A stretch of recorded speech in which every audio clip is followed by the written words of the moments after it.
Hello everyone and welcome to this stream. We're looking at the World Championship match, Ding Liren against Gukesh, Game 9. I'm Grandmaster Matthew Sadler.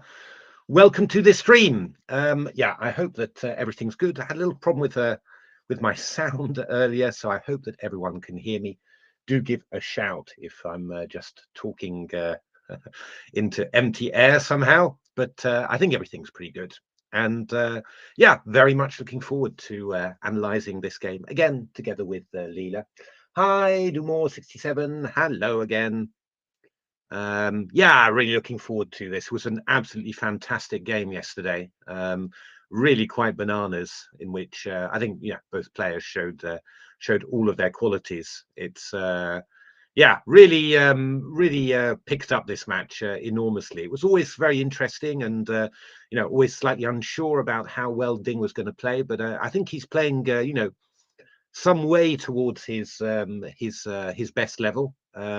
He's not absolutely there, but it's pretty good. And Gukesh is playing really well as well. But I think the whole match dynamic is quite tough as well. I think it's different finishing off games, when you're playing the same opponent day after day than when you're playing different opponents all the time in a tournament. I think that whole thing is quite something to get used to. And I think that certainly Gukesh, I think, is still learning that. I think the experience that Ding had with the match against Jan has really helped him stay, very stable, very calm during the match. And Gukesh is sort of settling into it, but he's playing very, very strongly, I feel. So anything could happen, really. Yeah, no, I know. I don't really understand what Vladdy's going on about, to be honest, when he's complaining about the quality of the match in those terms. That really does seem a bit over the top, really. I think it's just a very interesting match, and both players are trying very, very hard, and Ding is finding some amazing defenses, and Gukesh isn't quite there in terms of finishing it off. But it's a great match. It really is. So I'm really enjoying it very much.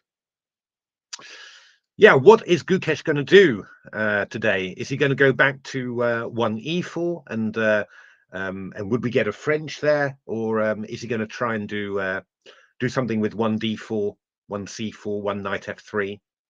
I have the feeling maybe he's got quite a few ideas in these sort of knight f3, transpositions to d4 somehow. Hello, Mr. Beads. Maybe I think probably some knight f3 d4 or something, or c4, from Gukesh. I think he's probably got quite a few ideas in that. I don't know whether he's going to go back to 1e4. It would be a bit odd, really, if Ding had blown 1e4 out of the water with the French, really, but yeah, I don't know. I'm not sure. Gukesh might try to go back there, but yeah, I think we're going to see some more 1d for 1 knight f3. He got quite a lot of purchase with his previous in the previous game, so yeah, worth testing Ding out in that, I think. Yeah, no, it's true, isn't it? Yeah, Kramnik's been pretty dismissive about all the recent World Championships. Somehow, it's he is from that point of view, he really is living up to the old pro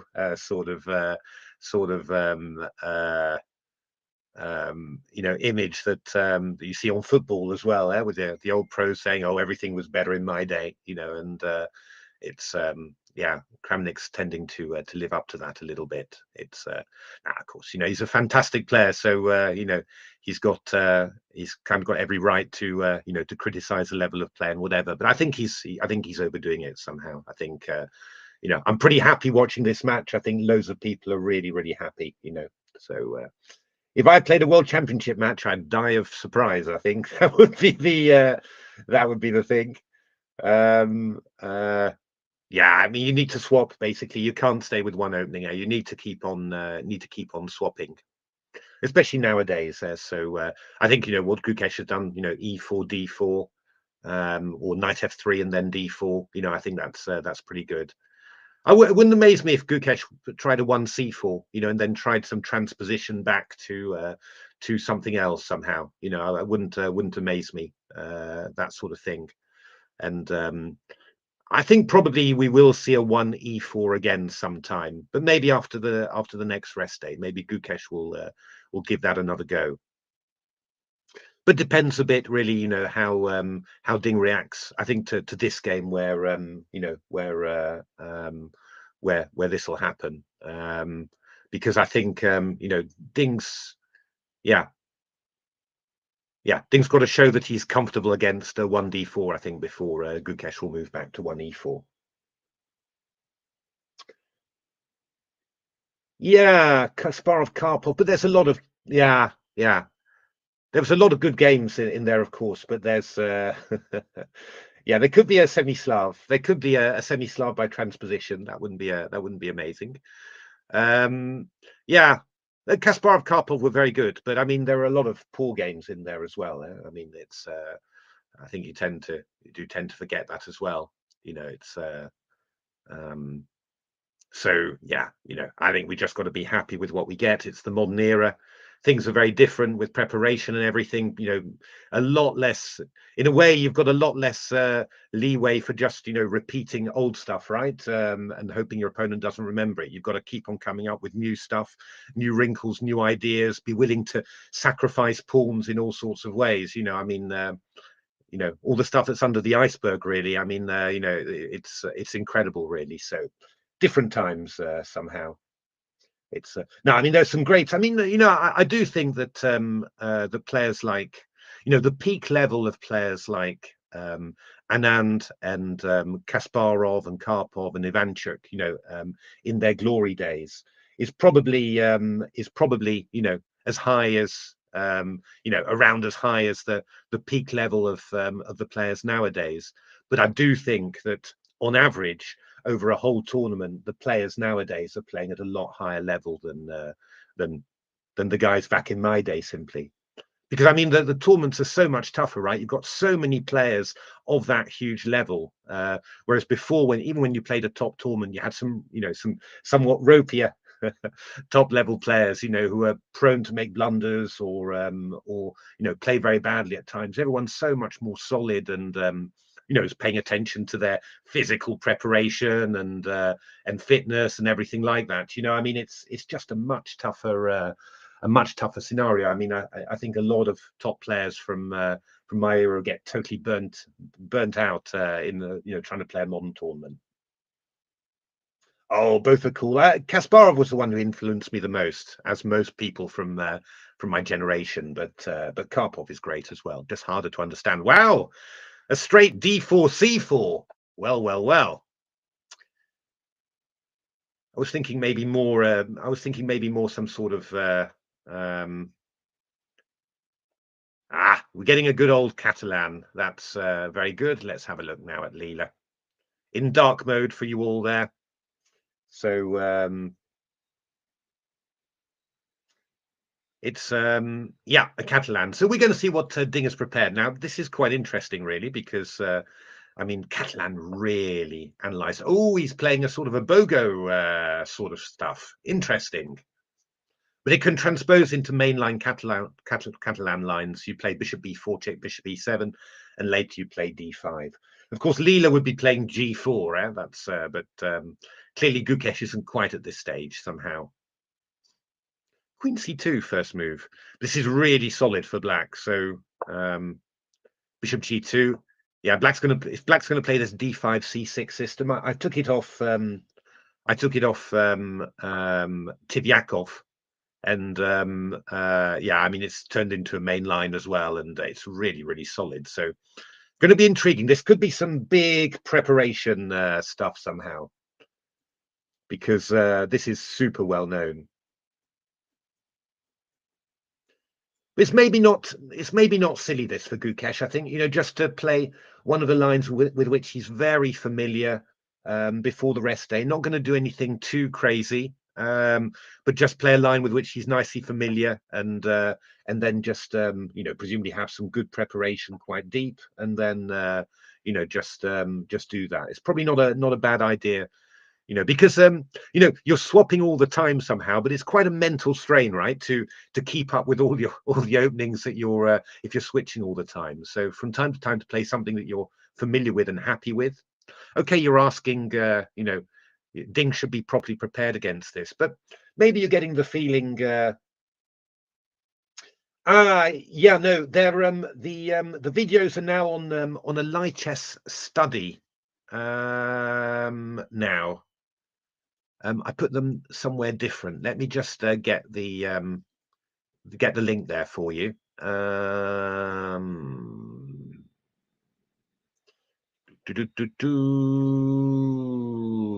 just get the link for you.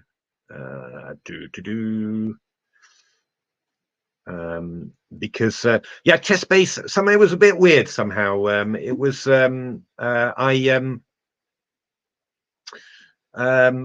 this chess base thing disappeared sometime, and somehow chess base support, who are normally very helpful, got to say that they just never got it back for me. So this is a light chess study.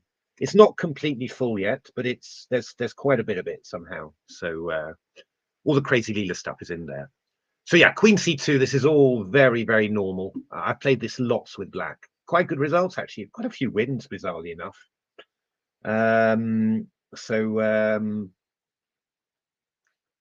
Yeah, I mean, black plays knight bd7, b6. Move order is always a little bit tough to work out, but yeah, this is normally what happens. So yeah, black's going to play knight bd7, then b6, bishop b7. Semi-Slav for you, Mr. Beads, kind of, isn't it?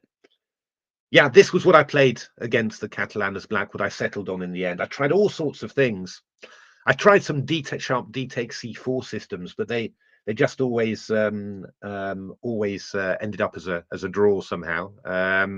So this actually I ended up scoring quite a few wins somehow, but it's a bit weird to play knight bd to play c6 d5 e6 and then play b6 bishop b7. But because white's played a fianchetto and all that, white's not really at you somehow. So you do have the time to do it, and yeah, it's a pretty good equalizer, to be honest.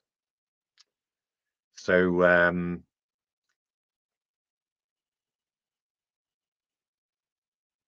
yeah, it is. No, this is mainline Dumo. This is absolutely, there's hundreds and hundreds of games in this.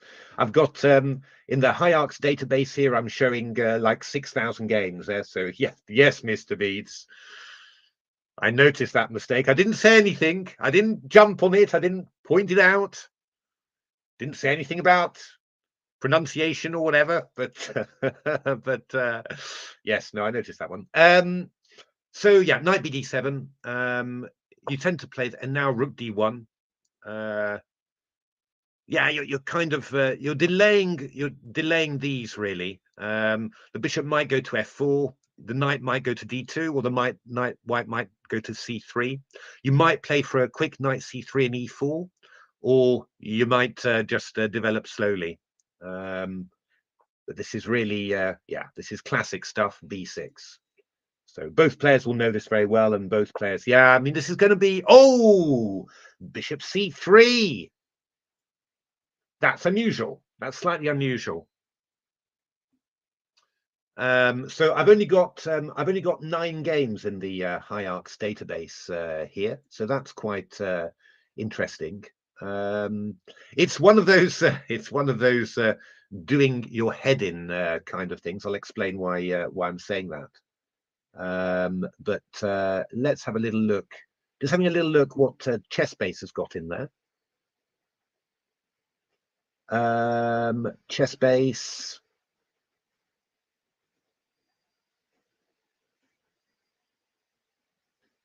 ChessBase has got a few more games. We've also got a few top level games here. I mean, Anish has played this. He lost. Okay. He lost against Hans Niemann in their Utrecht in their match in Utrecht recently. I didn't really see many of those games, I have to say. But there's a guy called Igor, and I can't pronounce his name, Lisic, who's been doing this a lot somehow as well. So Dubov. Not sure, not sure. I wouldn't have thought so, to be honest. I wouldn't have thought he'd be on there. But so yeah, this is bishop c3 is quite interesting. Let's just have a quick look to see what was Leela's top move. It wasn't Leela's top move. It was third best move, but still fairly major. I mean, the point about it is, you've got to ask, why do I play bishop b4 check on move 3? Actually, that's kind of the key. And the idea is, ideally, that white would like a setup where you play the bishop to g2, knight to f3 castles, and then play like this. This is the ideal setup. So knight on f3, bishop on g2. So if you were just to play, let me just play some normal solid moves. This would be the ideal setup for white. Knight bd2, and then afterwards you're going to play the queen to c2, and then at some stage you'll go e4. This is the ideal harmonious setup for white. So this move bishop b4, it drags the bishop to d2 somehow, so it can't get to the b2 square. And then if you want to really organize yourself harmoniously, then you're going to have to play bishop c3 to b2, which will end up costing you one more tempo than if you played it to b2 directly. Now, of course, you might play the bishop to f4 or to g5 then, but then black hasn't wasted any time, right? Because the bishop's taken 2 moves to go to g5. So somehow wasting a tempo with bishop b4 to e7 can actually end up winning a tempo. It's one of those weird things that you just kind of does your head in when you want to do this. But interesting, yeah, bishop c3. The one thing about having the bishop on c3 is it's a bit more exposed to knight e4, for example. But of course, if you get the knight to d2, then knight e4 is no longer possible. And yeah, if knight e4 immediately, you can think about playing bishop to e1, for example. Not necessarily what you do, but yeah, could be bishop e1 is possible somehow. So let's have a look. What is Leela playing? I mean, there's 3 moves that really occur to you, maybe 4 actually, I have to say. And looking at it, they're in Leela's top moves. Develop the bishop some way, bishop b7 or bishop a6. You might play a5 in order to put the bishop a6 behind it, because the bishop feels more comfortable if you played a5 already. So a5, bishop a6 like that. Or the other idea, quite common, is to play knight e4, and you're going to try and turn that into some sort of Dutch, like this. I played this a lot in. It's quite common, but I played this a lot in when I was playing the black side of it. I mean, I think that the Stonewall Dutch, to head for it right from the start, is a little bit bizarre somehow, but.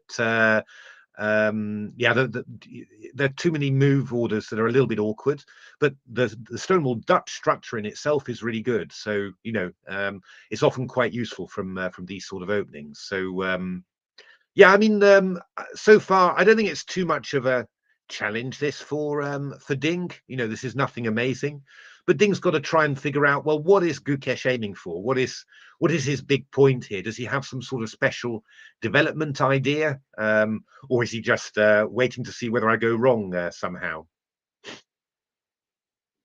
I have to say that kind of my favorite move, if you can get away with it, and bishop c3 is maybe a touch slow, you could say, would be to play a5 and bishop a6.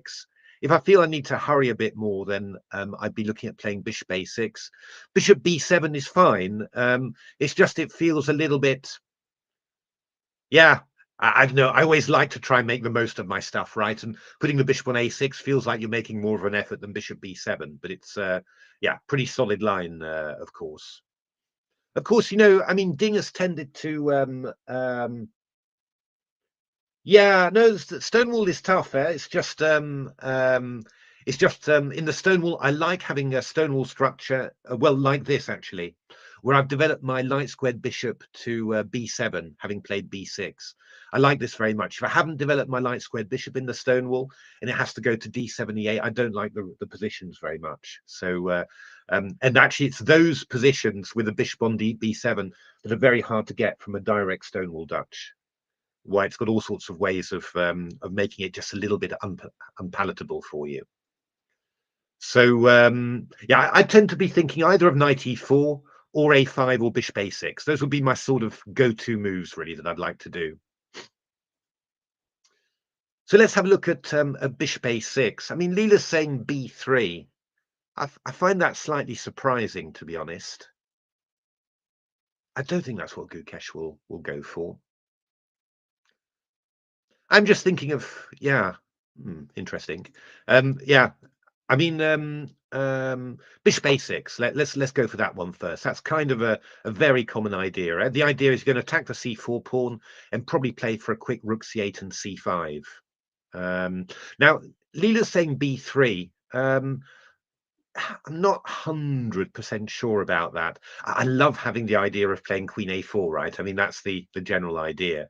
You'll notice all the time, by the way, that White's not worried about giving up a pawn like this, because you can do something like e4, and after takes, you take there, and these are you're getting a tempo on the bishop, and you're claiming compensation because of the center. Yeah, quite common to do this. Yeah, so White's not afraid of that. Let's just put it that way. I mean, you can argue how much it is and etc. But in principle, it tends to be just a little bit irritating somehow. Just those sort of lines. Black finds it hard to get free. It's not necessarily bad. Yeah, that's right. That's bishop b7, knight d2, c5. Very old Queen's Indian style. Yeah, it's true. I'd rather go knight bd2, to be honest, and then have the idea that I might play a quick e4. That feels like decent. There were some AlphaZero Stockfish games in something very similar to this, actually. Quite interesting now. I mean, you could play a move like d takes c4, and then we could play either e4. Yeah, probably play e4 there. That's possible, and look for b3 later. One idea that's worth pointing out, I don't know whether it's any good here, but is the idea of playing b5, just with the idea of stabilizing this, and takes this bishop on b4 might be a little bit awkward. What you might do after a move like b5, though, is play a move like c5, and just restrain it, and this bishop is not so great. You can do this. This is always quite interesting somehow. These structures I find very hard to assess all the time. I'm assuming that White's quite a bit better here. You can get these queenside pawns moving, and I'm not quite sure what Black's counterplay is. But yeah, these are always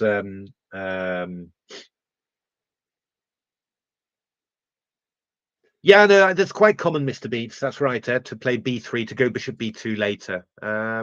Just I'd rather, yeah, I don't know, feels a bit slow to me, really. I'd like to do something a little bit quicker somehow. But yeah, I mean, the idea actually is if you go something like rook c8, I want to play e4, and obviously, something like d takes c4, I can decide what I want to do, really. I mean, I can go queen a4. That's a possibility, just to harass this one a little bit. I can also play the move b3.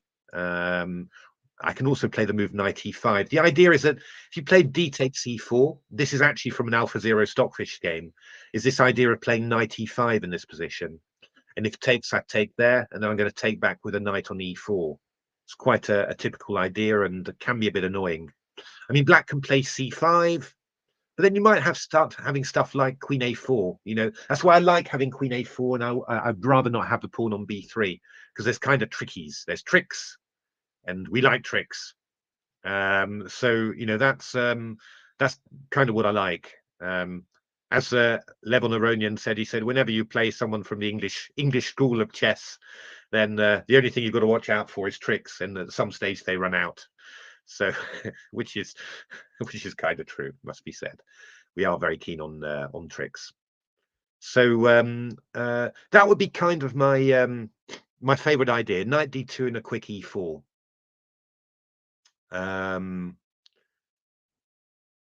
feels more dynamic somehow.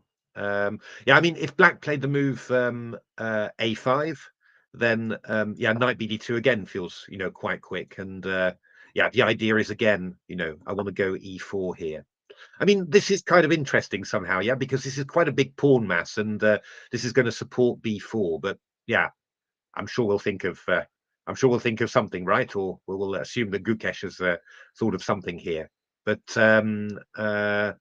yeah, this might be quite kind of interesting, maybe. This move a5, but this is really what I'd like to try and do, to try and go e4. But yeah, here you've got to maybe look out for d takes c4. I mean, maybe now you've wasted a move on a5, and you're not going to have queen a4s anymore. You might consider playing b3 now as a preparation to e4. That might be a decent little thing. Except Jem Adams, exactly. Yeah, yeah. No, Mickey's quite weird somehow. Nigel is more on the sensible side as well. Yeah, he can be a little bit, Nigel could be a bit zany, but he was more about playing the position, you know. Whereas people like Tony or John Spielman, of course, were quite zany. And I mean, John Nunn was very tactical, of course, which you can also call tricks. I was kind of in the middle, right? I mean, I was a good calculator, but I wasn't John Nunn level. But I was a good calculator enough. I was reasonably, yeah, creative is too big a word, I think, but I was inventive, put it that way. I found a lot of ideas to create initiative at the in positions. You know, that's what I was always looking for. I do think actually I was a better all-round player when I came back as an amateur. I calmed down an awful lot, and that just meant that I was able to play calm positions as well. But yeah, Basman, of course, yeah. But in general, English players are pretty tricky. You know, I think that's definitely. There's no English school. I mean, like, nobody's taught any of us particularly, but or certainly not me anyway. Remarkably uncoached, I have to say. But yeah, in principle, you know, if you're looking tactical ideas, quite concrete, quite specific, that's quite English style of play, really. Someone like Keith Arkle, you know, who's just playing positionally, trying to avoid tactics and all of that, is quite unusual in English chess. And Mickey's trying to, in general, trying to avoid the effort of calculation somehow. He can calculate, but he's, yeah, you know, he's sort of smoothly avoiding it, really. Trying to trick Levon, yeah. Levon's really good. It's great fun doing it with Levon. I don't get too analysed with really strong players. Well, apart from Leela, of course, but I don't get to analyse that much with strong human players that much nowadays. So it's a big pleasure, and nice to see that. Yeah, of course he's better than me, right? But not so stratospherically better that I can't understand what he's doing. So.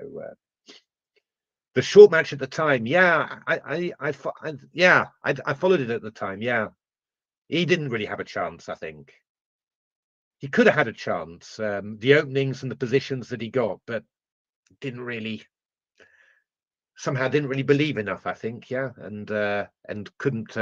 Yeah, I mean, Kasparov was really doing a ding in that match. He was just holding anything somehow, just incredible. Yeah, Keith does his stuff quite nicely. Yeah, he does his stuff quite nicely. It's. Has Leela moved on at all, or is Leela still looking at the? Oh, this is quite interesting, though. I was going to get on to knight e4. Look what Leela's suggesting, because I was thinking knight e4. I was thinking bishop e1, to be honest. That's what I was thinking. So knight e4, bishop e1 here, and then, you know, black plays f5, and then we're going to try and find something to do. You know, maybe you could even think about playing b4 as white. Always possible. But Leela is actually looking at playing knight e5, which is pretty sharp. So you're just exploiting the fact that the c6 pawn hasn't been defended yet. So you're really reacting.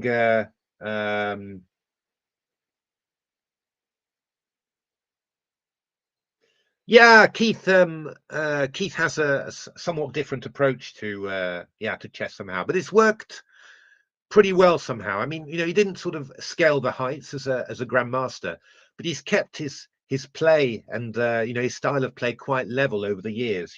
And it's yeah. He's done pretty well, really. He really has done pretty well, and senior chess has given him a new lease of life, and done a lot of that, really. So this is quite interesting.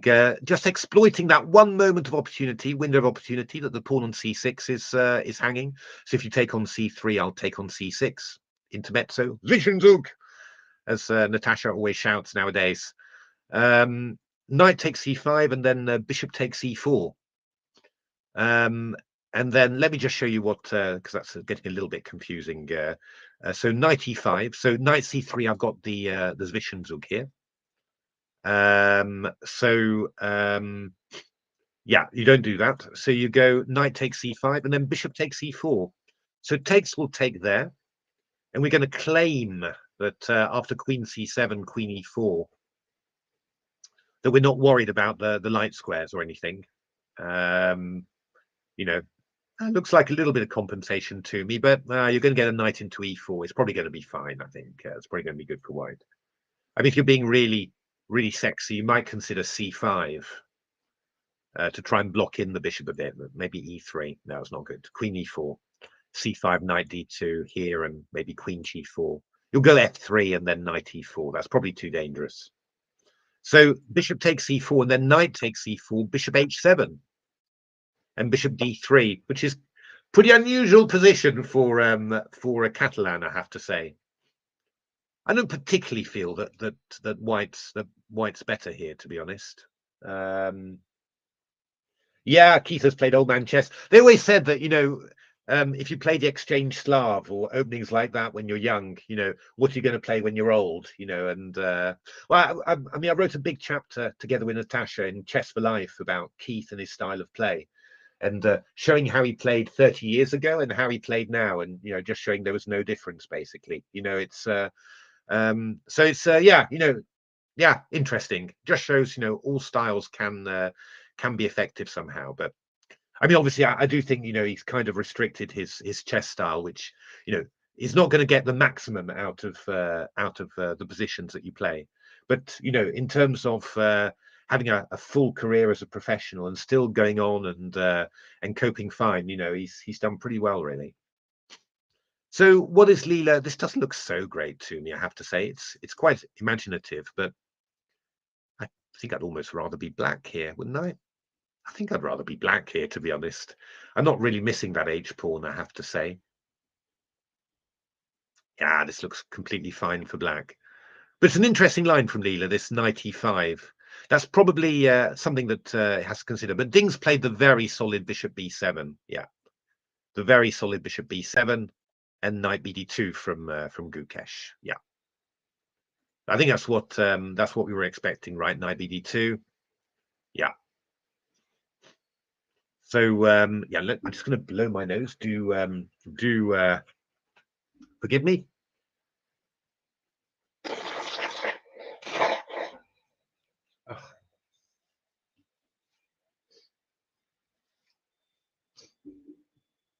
I'm feeling a lot better, I have to say. But there's something about talking like this that just gives me a runny nose. Nobody knows why. So okay, so now Ding has to choose. He should really play the next move reasonably quickly.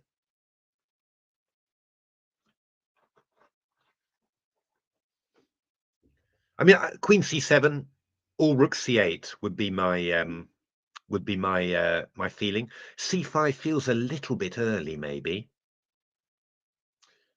Engines seem to think it's possible. It's just that these positions, something like this, they're quite tricky for human players. Yeah, that's right. Yeah, the Caracan. Yeah, no, Keith has played a lot of Caracan, indeed.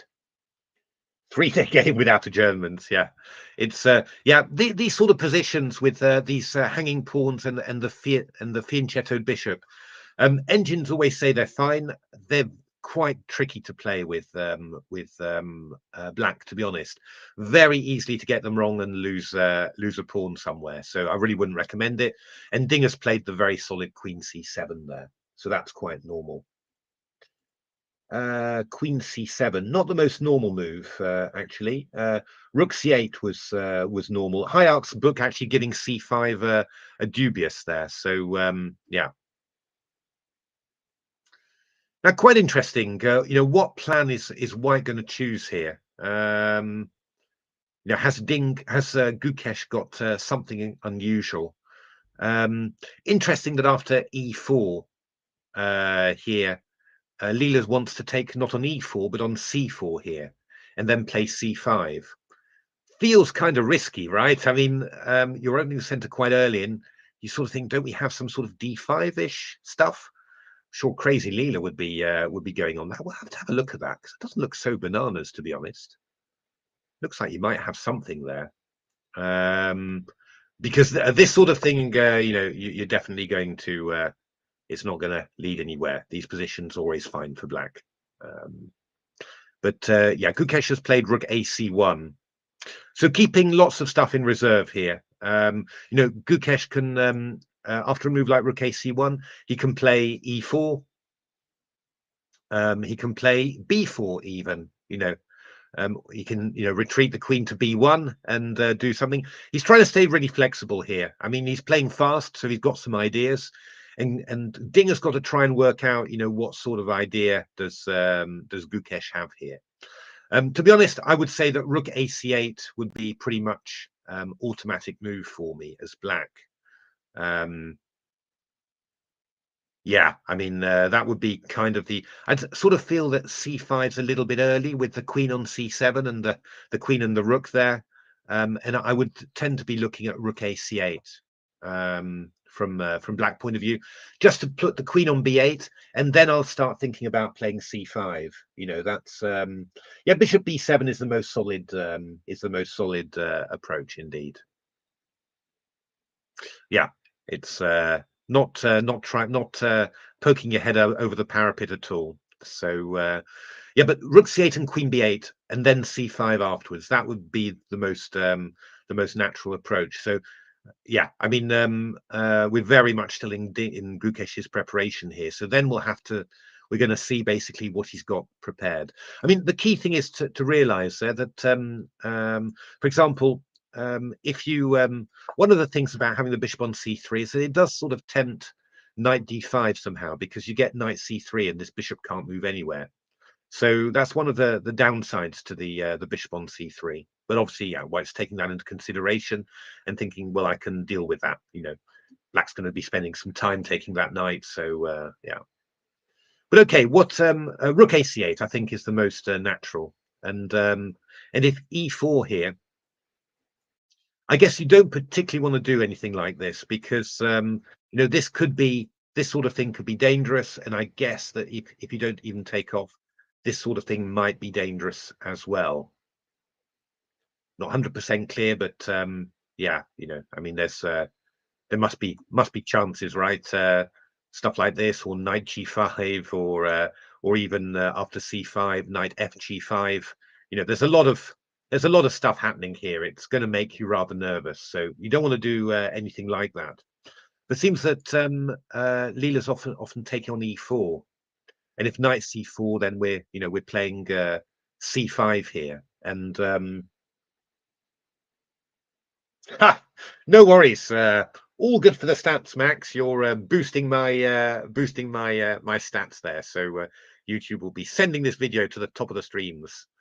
So I never dare to have the Lichess chat on. My goodness, the amount of stuff that's going on in there. And so yeah, I mean, this is a sort of a typical position that you can look at, and the key thing is that having dragged the knight to c4, you're attacking the pawn on e4 as well. So White's got to do something about that. I mean, I think I'll say two things about that. First of all, it's quite possible that you think, well, okay, I'm not gonna take on c4 simply. I'm going to do something else. I mean, obviously, with crazy Leela in my head, I'm thinking of knight g5 with the idea of e5 here.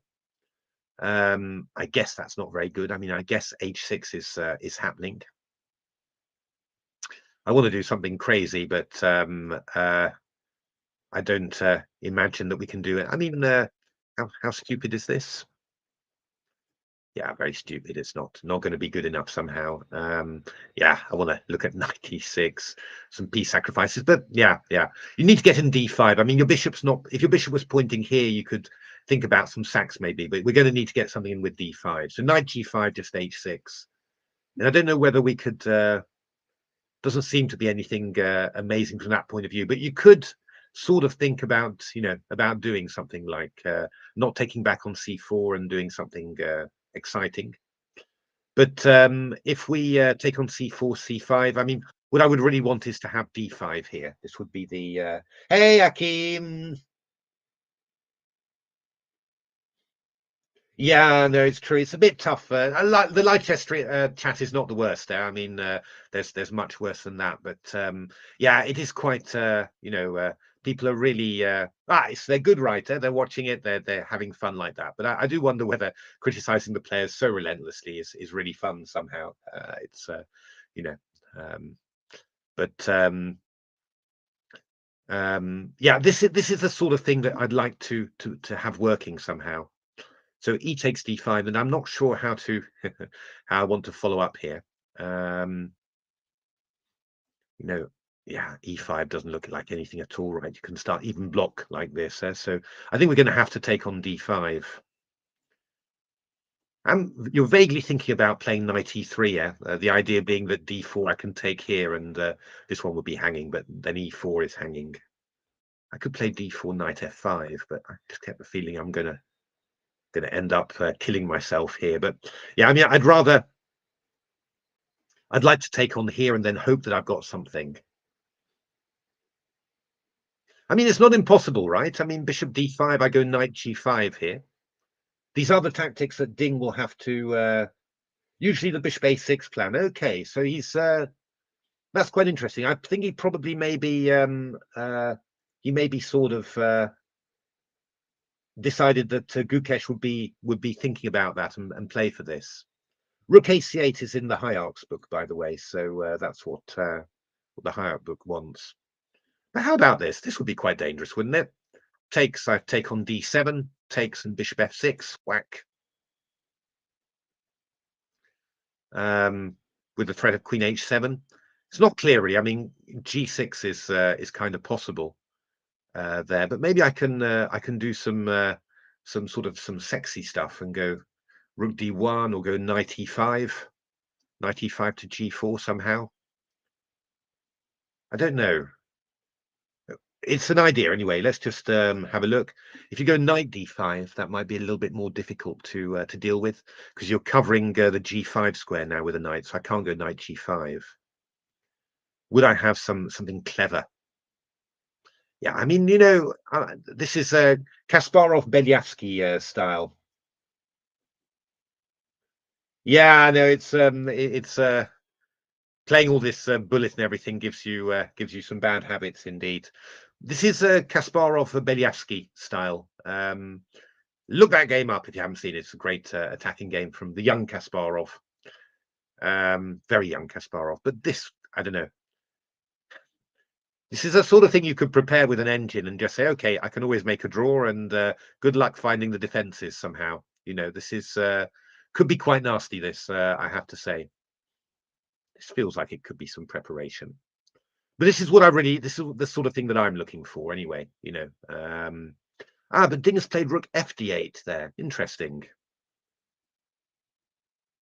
Interesting. So what did that was that Leela's top move?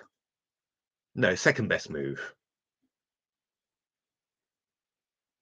So Leela's so rook. I don't think rook ac8 was in the hierarchs database. Rook fd8, no. Just have a quick look at chessbase. What rook fd8? It's funny, slightly funny move. It looks like a novelty as well, to be honest. Yeah, rook ac8 was a game Erwin Lamy against Fedorchuk. Was that right? Yeah, that's right.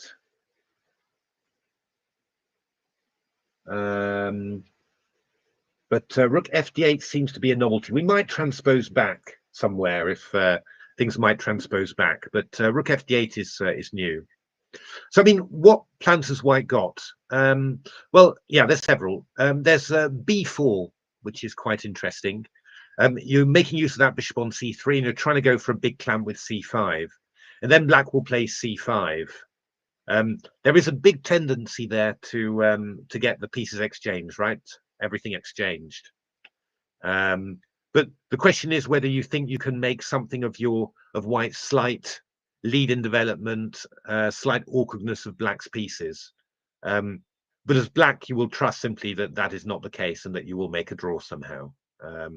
So yeah, not a big fan of B4 if once you see that C5 is kind of possible, you know, I wouldn't want to do that. E3 is a sort of a quiet move. Yeah, I mean, this is Leela's plan. You're just going to play the position like that. Possible, but yeah, possible. I mean, you know, these sort of positions eventually where you take on D5, pawn takes C5. As I said, that the engines don't think much of them, but yeah, you can actually they can actually be a little bit awkward for Black. Just somehow you end up getting confused and you end up losing your pawn somehow. So that is possible. Yeah, I mean A5 definitely a plan, keeping the rook on A8 there. Then E4 is the move that I want, of course. D takes C4, and then I'd like to take on C4, C5, and are we sure that D5 isn't dangerous there? I mean, I think the one thing that Ding is doing with Rook FD8, he's giving himself the opportunity to put a knight on F8 and defend against these threats. It might well be, you know, that idea is it's like a super safe move somehow. Yeah, this plan Leela was quite keen on it. B3, Queen B2, and just getting out of the way. And yeah, but I'm not really sure what you're doing with White really. I mean, if Black goes Queen B8, I'm not quite sure what my follow-up plan is. So yeah, not a fan of this plan really. The only other move I could think of would be Queen B1. Ah, there we are. It's there, Queen B1, where you're sort of keeping everything in reserve. You might play E4 later. You might play B4. You can play B3 if you fancy it. You might play C takes D5. It's just one of those flexible ideas. But Black playing A5 to stop B4 then, and then C5. Yeah, I mean, Leela's really going for. Leela just believes that you can you know, play C5 and exchange off everything, but a little bit tougher for a human to work out. The only other move, knight E1, is that somewhere? Ah, there we are. Look at Leela. There we are, knight E1. Just to try and play the knight to D3 and maybe play E4 as well later. But Leela doesn't think that's anything. Leela just thinks you don't have enough control on the position to do something as fanciful as this. So I mean, in general, Leela not very impressed. Sesse's at 0.04, so I mean that's pretty clear. Question is whether Gukesh has got something a bit concrete against this, or whether he's just going to go along the same path. He's having a little think. Not surprising. I mean, this might be known sort of to him, but yeah, I know the WDL is quite close. Yeah, I mean, basically, Leela thinks this position is pretty stable. You know, not much is going to affect it somehow. We'll have to be looking at H4. Even H4 doesn't affect it very much. Leela's not looking at G4 there. Bishop H3 was I was vaguely thinking about, but even that isn't affecting the WDL very much. So no, there's in principle there's not very much happening in this position. But let's have a look at E4 then. D takes C4. I mean, Leela was looking at playing E5 here, but I don't particularly want to do that.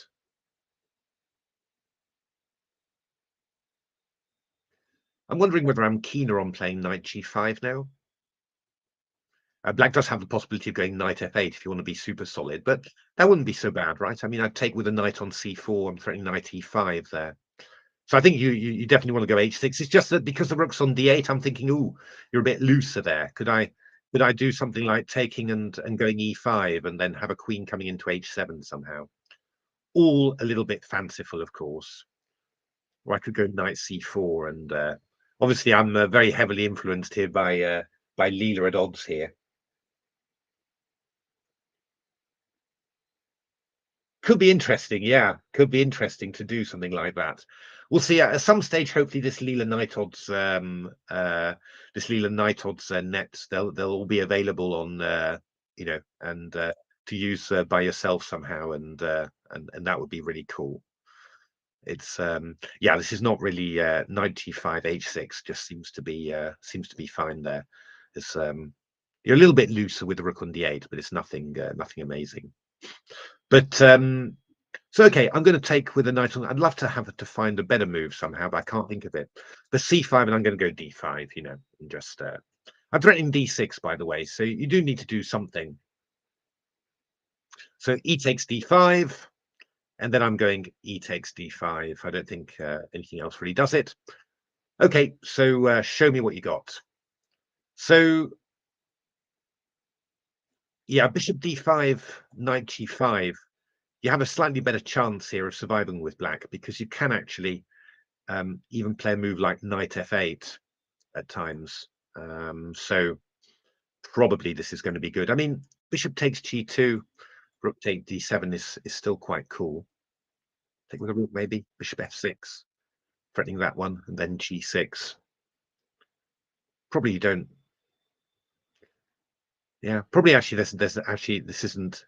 It looks like it could be dangerous somehow. I suppose you could do this, although two knights against rook and pawn is not really that huge. And maybe instead of rook d7, then queen d7 is better there. Bishop f6, g6. And then, yeah, I mean, the only question is whether you could play a move like knight e5, but yeah, it's pretty crazy, really. Queen d6, I guess, hitting that one. It's not going to be good enough, is it? I'd love it to be good enough, but it's just not going to be good enough.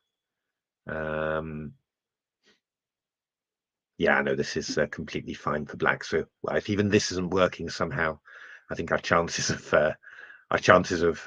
having anything of making anything work are not going to be huge.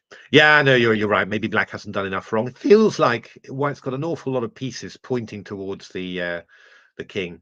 I mean, you could look at a move like knight e3 somehow, right? And just try and play knight f5. That could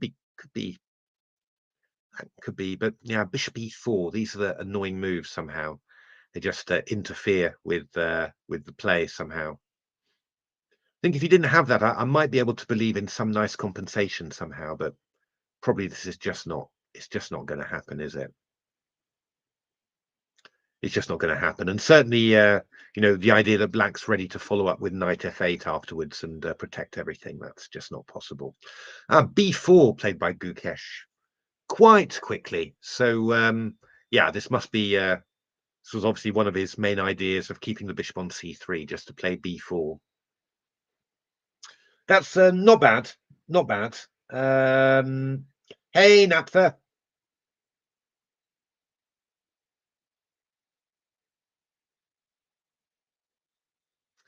Good to see you. We're happily on dark mode, as you can see. So yeah, quite interesting actually. Quite a big. There's a challenge being set up, as you can see from the WGL, right? Because if you don't go c5 now, then well, at the very, for example, play a move like h6, then white's going to play c5 here, and Leela thinks that's a big jump in winning chances. So basically, Gukesh is saying to Ding, I'm now on the big screen. Ah, lovely. So basically, Gukesh is saying with this move b4, okay, Ding, c5. It's you've got to go for it. And then the question is, what has Gukesh got anything challenging in mind for how this is going to go? because yeah, obviously you need to have something challenging. But he's kind of challenging, yeah, Cesar's at 0.00, but he's kind of narrowed, if you compare the position here somehow after Rook C1, so many things were, very similar sort of WDL, whereas now after B4, yeah, it's all quite different somehow. Yeah, so Gukesh is definitely putting down a challenge here to Ding, just saying, okay, okay, Ding, now you've got to calculate straight away. So it's one of those things, I think, where you say, let's just put a challenge on black in the opening, a bit like Ding did against Gukesh with the London system, right? Just put a challenge down and see how good you're feeling about calculating. And I'm not taking any particular risks as white. I think this is probably a good strategy from Gukesh, right? I mean, last two games have been pretty tiring, pretty exhilarating. So let's just play a nice, good, solid opening and put the pressure on Ding to calculate accurately,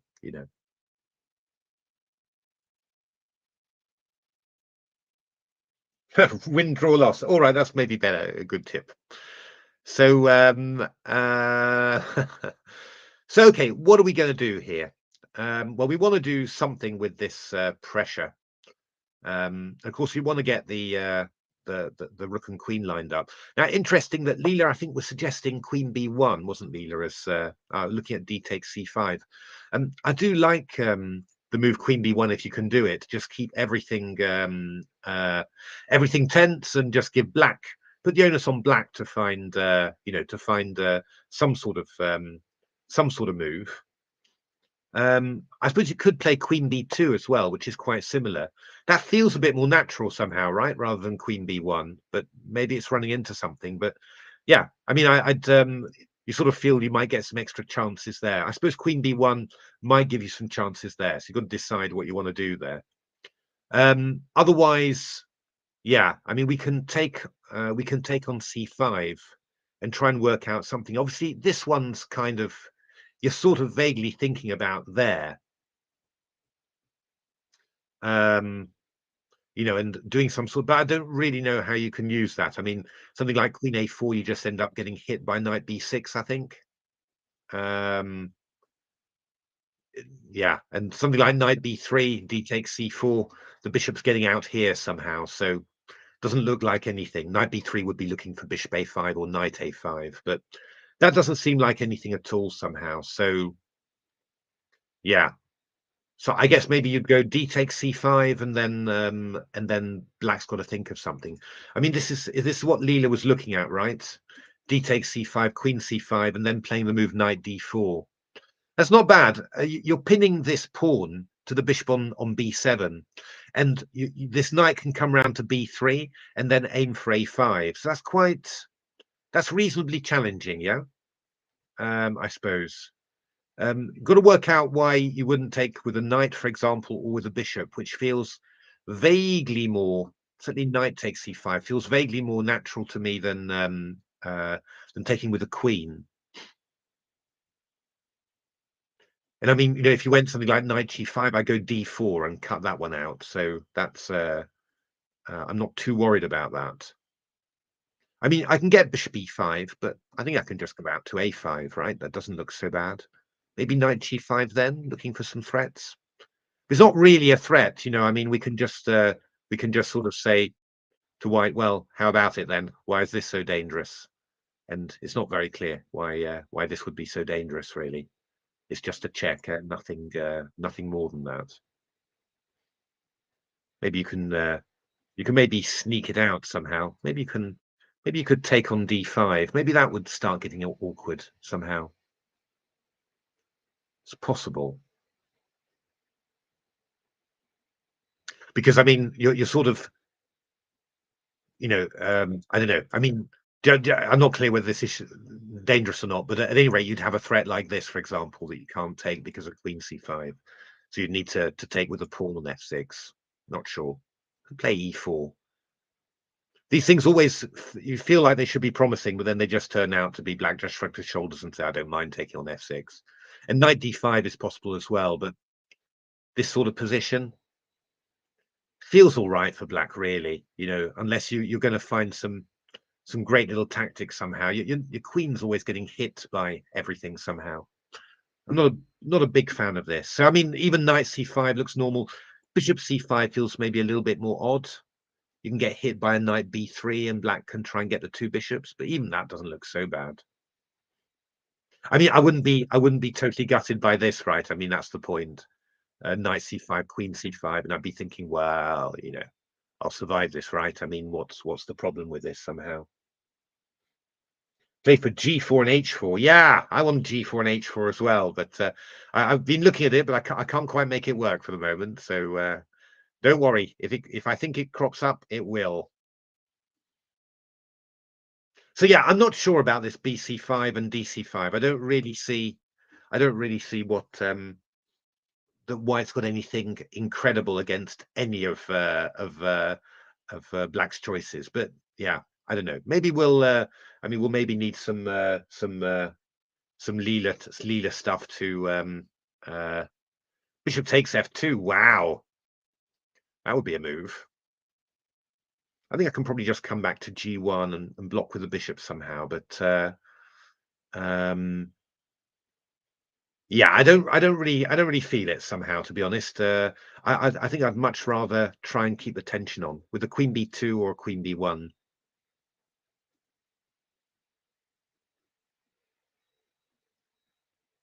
Queen b2 or queen b1. What do I want? Okay, let's do a queen b1 and keep some of these options open. Let's try that. Just have a look. Has Leela moved at all? Leela's still going down this line somehow. How's Ding's thinking here? 117. Yeah, we're quite used to him, aren't we? To do this sort of stuff. So not too much of a surprise. Yeah, I mean, to be honest, I mean, you could just try and liquidate, right? I mean, what you're sort of thinking about here is that if you take on c4, I could maybe do something like this. This is always interesting somehow. And if knight d5, that's a bit unfortunate, really.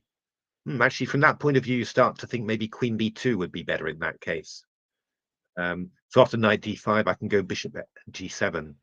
I mean, I could do this and go c3, but I think we'll imbibe the spirit of Crazy Leela and say that we'll happily give up the exchange and claim that we're doing well. But this sort of thing is quite a typical idea. You just try and after a6, you'll go a4, and you'll just try and get knight c4 in and claim that this pawn's better than this pawn, and your knight's on a nice spot. Not stupid. And if bishop d5, we can do this e4 again, and do something like this. I mean, I'm not 100% sure whether this is really, amazing for white, but it's something to think about anyway. Yes, that's right. Yeah, yeah, yeah. No, you're right.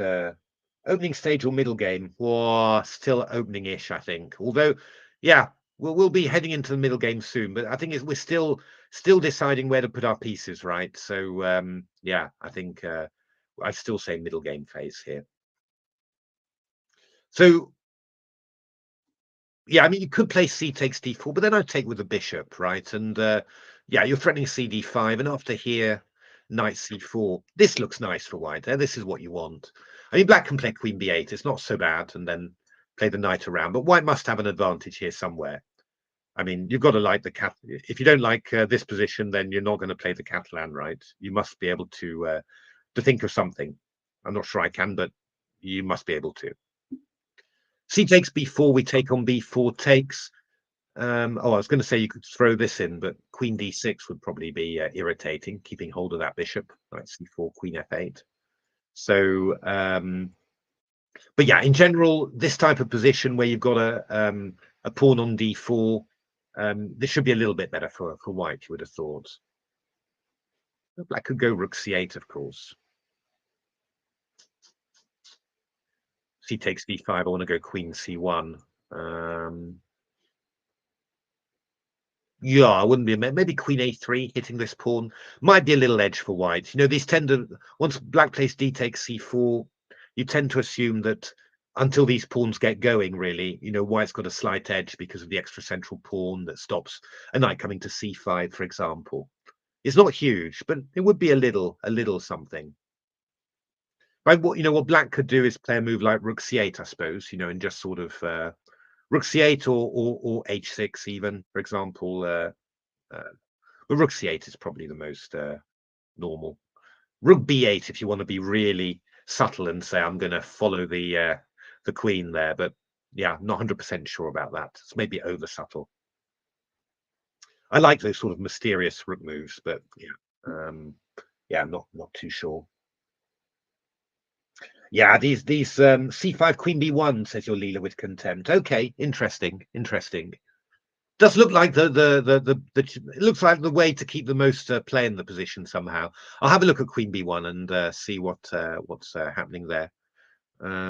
Yeah, our Leela is still very much in the market for taking on c5 multiple times. Yeah, Ding's thinking a long time. It's not so bad, right? But I mean, if he gets c5 right, then yeah, he could kill the position dead. So it's worth spending some time on it.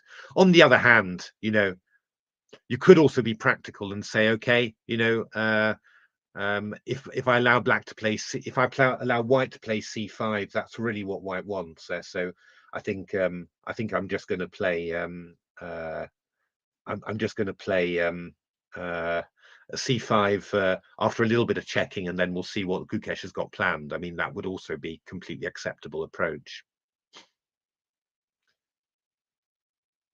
Yeah. So if you go rook a c8, I mean, this is kind of the question, right? Whether moves like this begin to be interesting, because you've no longer got Leela's favorite queen c5 because of queen b7, so you'll be resorting to knight c5 when I can go bishop b5 maybe, although even something like queen b6 doesn't look so bad. Yeah, knight c5 looks fine, to be honest. I could go queen a1. It's hard. It's hard to know whether this is anything at all somehow. Bishop c5 would be possible as well.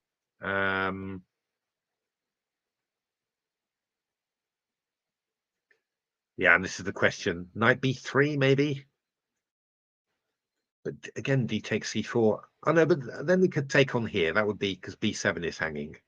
Maybe knight b3 is interesting with a few threats of bishop a5 and c takes d5.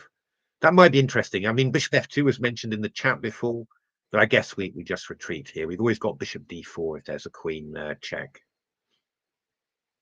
Might be possible, but I'd be more worried about knight c5, to be honest. I mean, to be honest, there's always moves like bishop a8 somehow or rook b8, and you sort of think, well, am I really going to be able to do that? But this will probably work. But knight c5 is more irritating because the knight's coming out to a4. Yeah, you've got to love these positions, really, Max. It's not my favorite. It's not my cup of tea, really, with white. I prefer my bishop pointing that way, but this is I do think it's a very good I do think that yeah, I think Ding and Gukesh are doing really well, to be honest. I don't think I think Magnus, well, I think Nepo was 100. I think that the point is that Nepo was 100% trying not to have a game, right? And Magnus was struggling to get anything against an opponent who was so determined. Because I mean, Nepo, he had his setup, right? He with black against anything vaguely on the queen side with c4, knight f3, whatever, d4. He was going to go knight f6, d5, e6, bishop e7, c5, castles. And whereas the black players here, they're trying to keep a bit more life in the position. So it's just yeah. It looks gorgeous, doesn't it? But I just can't find anything that feels vaguely worrying for me. That's the that's the problem. This knight c5 feels a little bit awkward, but okay, I'll go bishop e5, just get out of that and to annoy the queen. Queen b6,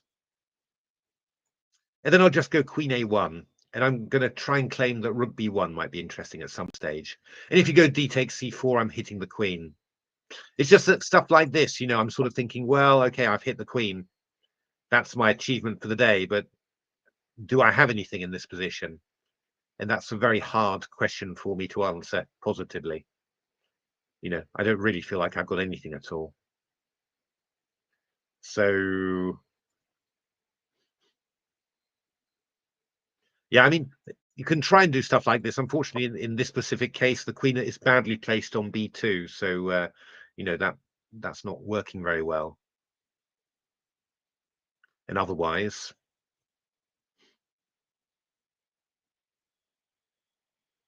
I mean, I was thinking about punting this one first of all.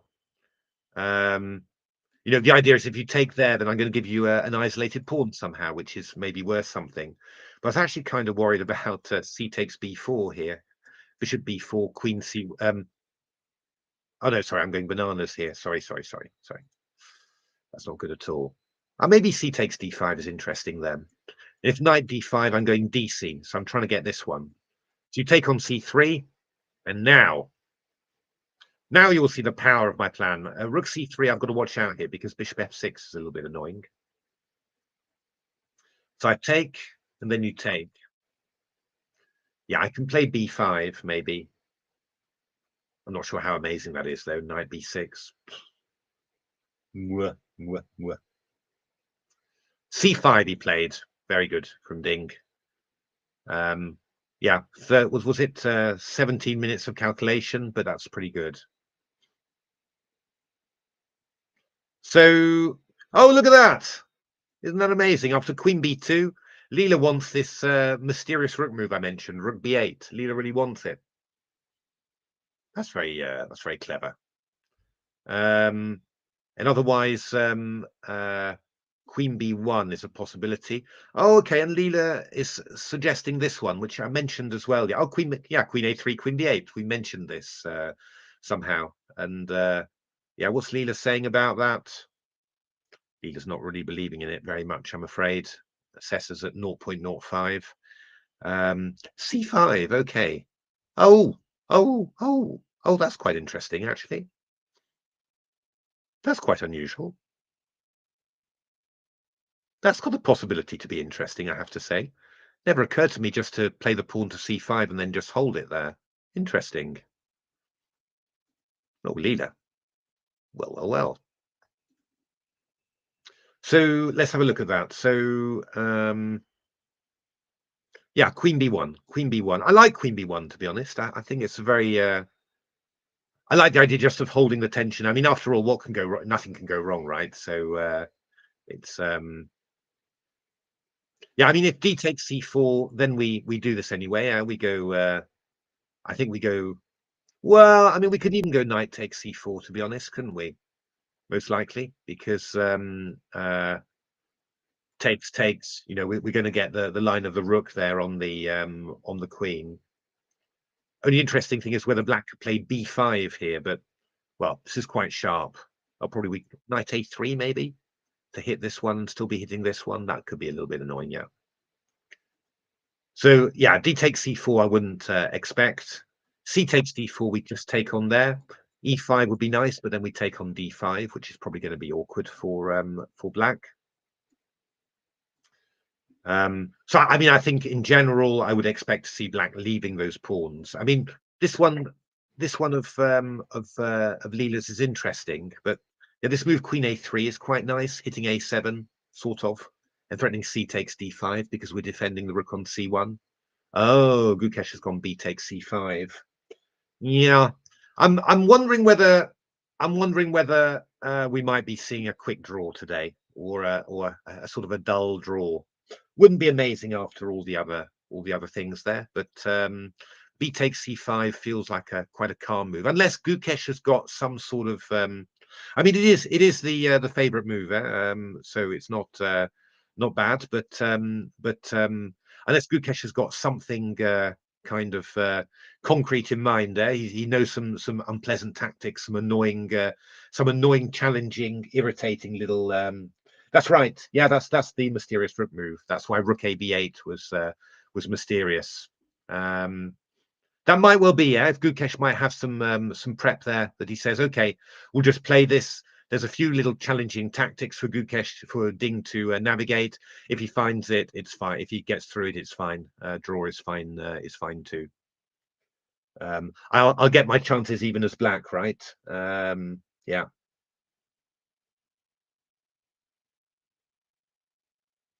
Well, I think rook on the file of the queen when the file hasn't been opened yet is mysterious. I think that's I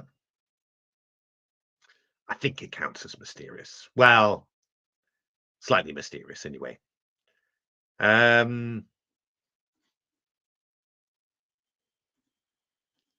I'd expect Gukesh to be whipping out a move now, to be honest. I think it's got to be d takes c5. I don't think any other move really makes sense. And then you just give black the option of how are you going to capture? You know, that's quite interesting, I think. I suppose looking at Leela's possibilities, this is possible too, I guess. Looking at the idea knight takes d5, you'd also have to look at c takes d4, which I'm not 100% sure about.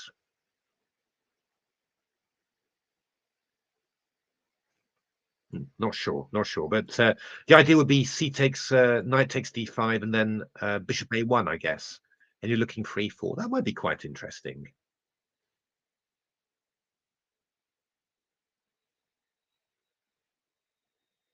That could be interesting. How would black do this somehow? Obviously, c takes d4, we've got queen c7. It makes sense of white's pieces somehow, yeah? I have to say. That is quite interesting. So, okay, let's just play the rook to c8. Let's just be sensible and put the rook there. So I think you play e4 now. I mean, I'm thinking of trying to be subtle and play queen b1 and get out of the attack of the knight. But I think black could just play something like queen b6, for example, which I think would be annoying. So let me go e4. And then, yeah, got to watch out for c takes d4 there, with the idea of, obviously e takes d5, queen c2. And if queen takes c7, then knight c7. But I think you can just play, oh, no, actually. Oh, that's actually maybe clever, because queen b1, we're going knight c3. I was thinking get out of the way and then pick up the knight. But that could be actually rather annoying, c takes d4. Is that true? I'd like to do something clever, haha, like this or something, but obviously knight e2 check is rather annoying. Oh, this c takes d4 seems to be quite decent for black. That's not good news for white then. That's not really you're not really doing it. None of it works. I'd like to go queen b2 as well here and knight d4 somehow, and have some chances of opening there. But knight d1 hits the queen on b2. I just don't have any. I don't have anything at all. Well, if this is working, then this doesn't really look like this looks like a pretty good equalizer for black somehow, I would say.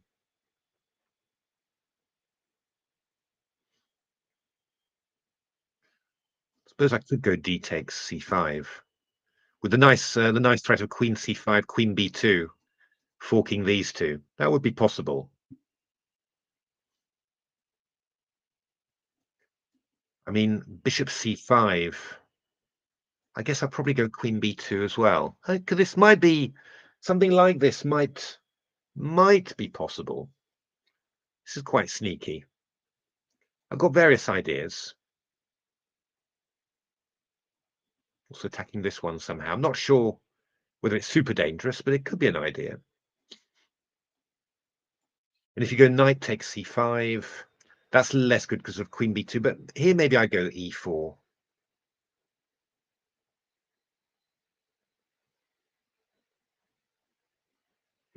That's quite dangerous. So the idea is knight b4, queen b2. Let's get that one out of the way first of all, and then work out whether I can go knight takes c4 here. Oh, because queen c7, there's knight c7, and I'm defending e4 here. And if I go queen e4, I'm slightly worried about queen a1. So this is quite, I'm grabbing this one after. Wowsies. What's threatening queen d1? I'm not sure I've got any time for anything. Huh, okay. So knight takes c5, e4, knight e4. Wow.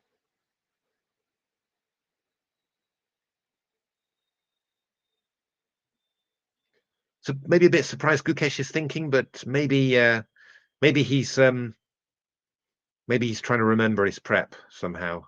Won't necessarily, yeah, or some ideas or something. This looks a little bit. Knight takes c5 looks pretty decent, really. Because queen b2, there's bishop f6.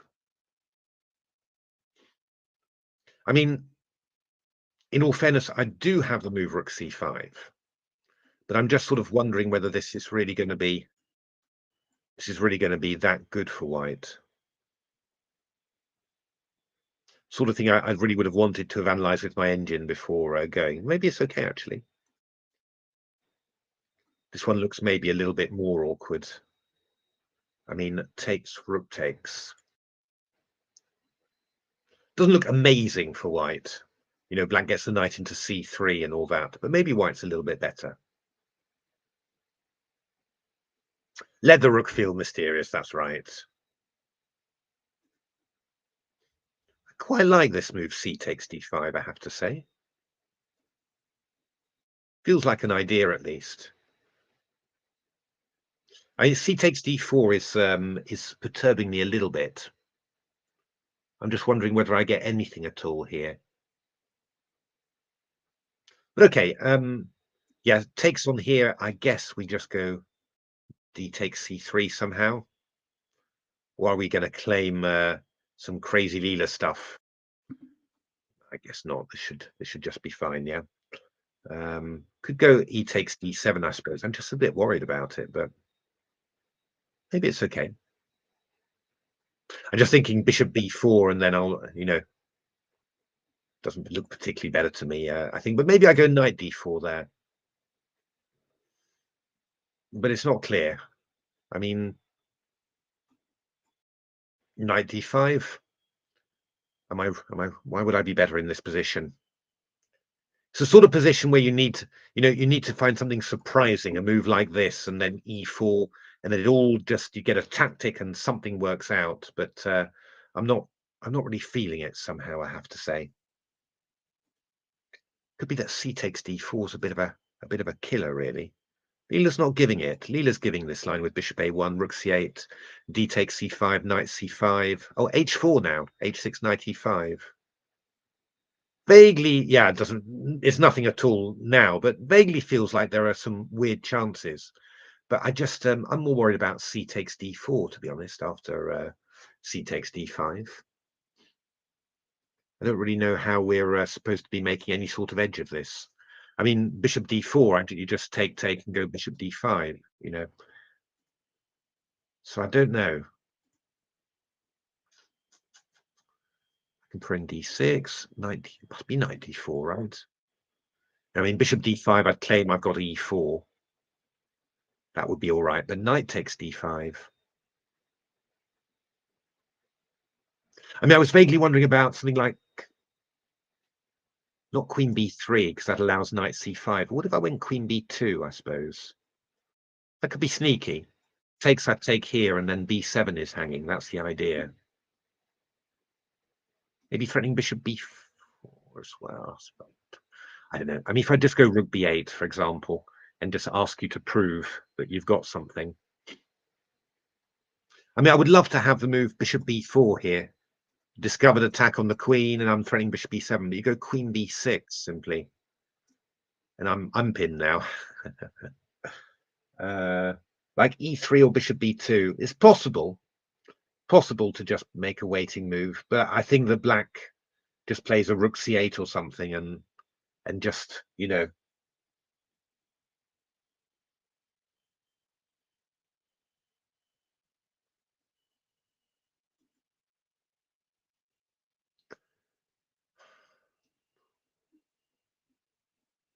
I can do. Let's just have a quick look here and takes queen b6.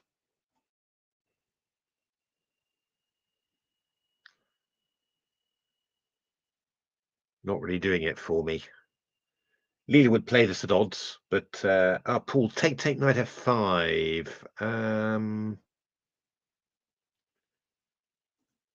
Knight f5 here. Or that doesn't seem to work.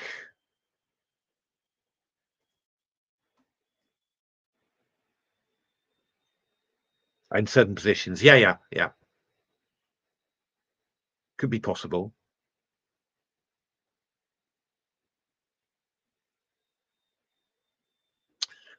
Yeah, you can try and sort of claim that you've got some initiative here somehow, just with the queen being awkward. You know, you're going to get something on c6 maybe, but it doesn't feel like very much. But I do like the move c takes d5, though, I have to say. That does feel quite interesting. And c takes d4, yeah. I'm not quite sure what to do about it, but yeah. What's Sese saying, by the way? C takes d5, knight d5, bishop a1. Yeah, same line as Leela there. So they don't think c takes d4 is anything. Okay. And d takes c5. Yeah, just going for a wholesale exchange there, really. It's nothing very exciting at all there. I mean, it wouldn't amaze me. If this turned out to be a fairly solid and maybe quickish draw somehow. You know, Gukesh probably maybe feeling that he certainly didn't want to risk anything today. He just wanted to consolidate. He knows he feels that he can outplay Ding, you know, with black as well. So he's not too worried about, you know, having to use every single one of his whites to the optimum, but just going to change it. I'm just going to grab a coffee, and I'll be back in a couple of minutes.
Queen b2. Queen b2. Yeah. Brilliant. Queen b2. I'm not sure about that move, really. It just feels odd, right? I mean, you could have played it before taking on c5, and here you've just freed. Yeah, yeah, yeah, yeah. Not sure. Not sure, really. It doesn't feel like a good idea. I don't know why you wouldn't allow why you take on c5 first and play this move, but okay. Anyway, what's Leela thinking? Oh, Leela's preferring black a little bit here. So yeah, same as Ceci's back to 0-0. Yeah, it's not an inspired move, I feel, Queen b2. Indeed, indeed, yes. Made by the man himself. It does look gorgeous, yeah. I've just got I should have a much better background, really. I've just got a green screen behind me. This is where I record my Chessable videos, and um, yeah, I'm not really quite sure what to put behind, so I just went for one of those standard screens. It's should really have a screen that changes according to how dangerous the position is somehow, something like that. That would be quite good fun. But yeah, I'm not really feeling this today. I'm not sure that Gukesh is feeling it particularly either, to be honest. Queen b2 is really a move that he doesn't have really very much idea in the position, so he's just trying to sort of do something vaguely sensible. For all that, there aren't there's not a vast but there's four good moves for black, basically. Rook a b8 is quite obvious here, just to put the rook opposite the queen, but you have to find a follow-up somehow. And yeah, Leela's actually just going for this. I mean, we're just getting wholesale exchanges here, right? With this move, knight e4 and bishop f6, it's not too difficult to spot, to be honest. I mean, that's a pretty common idea, just to neutralize the bishops like this. So that is quite a typical line. Rook ac8, I think, would also, that's going to be very, very early on Ding's radar as well. Just you can nothing much wrong with that. You might well play queen b8 afterwards somehow. Queen b6 is a very concrete move. Just straight away looking to exchange off queens. I guess that Gukesh would probably reply queen a1. But you can put the queen over on a6, which is quite a nice square for the queen. It can't be attacked by anything, and it's putting a bit of pressure on those things. So, yeah, I mean, the line that Leela's giving here is really not very inspiring, right? Yeah, absolutely nothing for white here. Isolated queen spawn, but you've got the two bishops, and it's just never. Nothing's ever going to happen here, basically.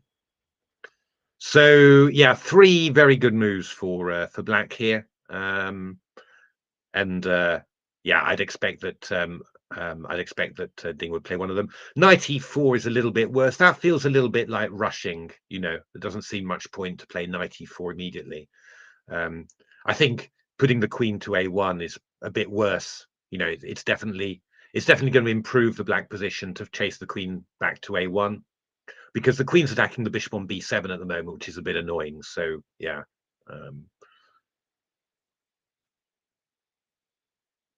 I think I mean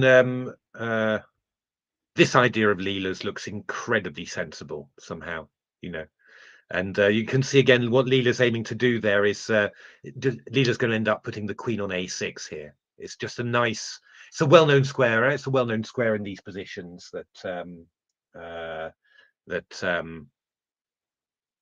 yeah, this should just be enough to hold the draw, and then you're just going to try and gradually swap off pieces somehow. So I think Ding's would expect Ding's got quite a few good moves. This one's interesting. Knight b6 looks a little bit more fraught because you're sort of putting the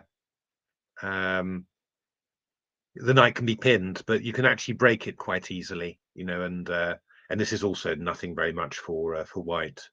You can always claim a slight advantage, right? Because you've got a little bit of an initiative there, but it's not very much either. So knight b6 is actually quite it's a nice concrete move because it's exploiting the fact that the queen on b2, bishop c3 to threaten knight a4 and putting some more pressure on here, but not sure whether that's the most likely move.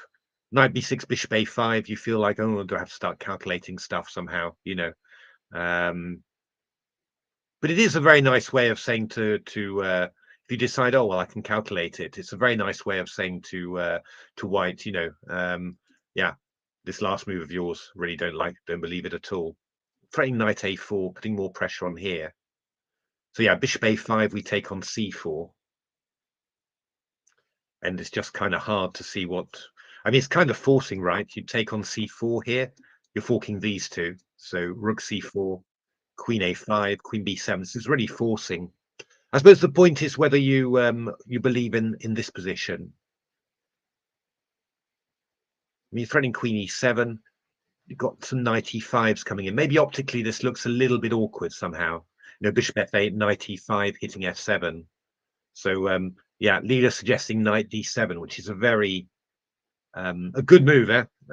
Stops the knight coming to e5, blocks the 7th rank, and you're getting ready to eject the queen with rook b8. But knight d7 is maybe a slightly tough move to see, I think.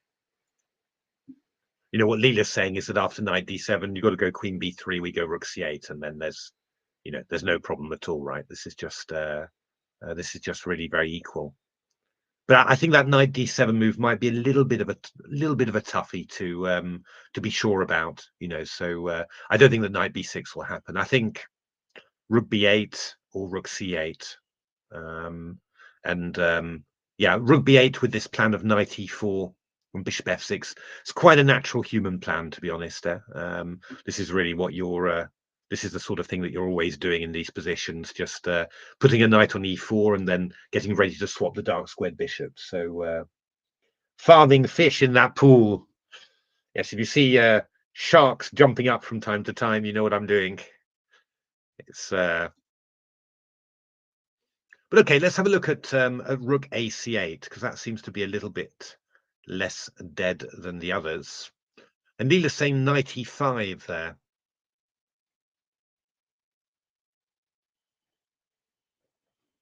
Which is quite knight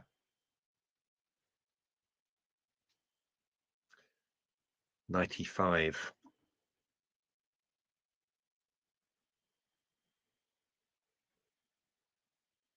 Knight e5. What does Leela want here? I'm struggling to takes an e4. Okay. Well, it's a little bit sharper at least what Leela wants. Rook c8, knight e5. Hadn't expected that, to be honest. Let's have a little look.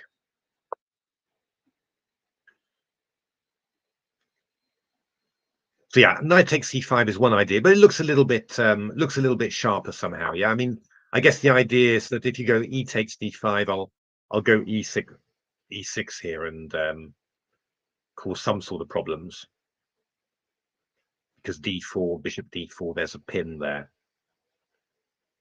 From that point of view, you're feeling that having the rook on b8 would be a lot more useful than having the rook on c8. But is this so? What happens if I just take on d4, for example?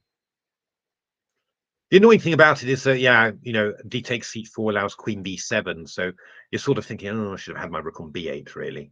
I don't like rook c8 so much, I have to say, but obviously it's going to be fine too. So c takes d4. Would we have anything interesting now? Well, I'm going to take back with that one, I think. And then why wouldn't I just take and go queen b6, for example?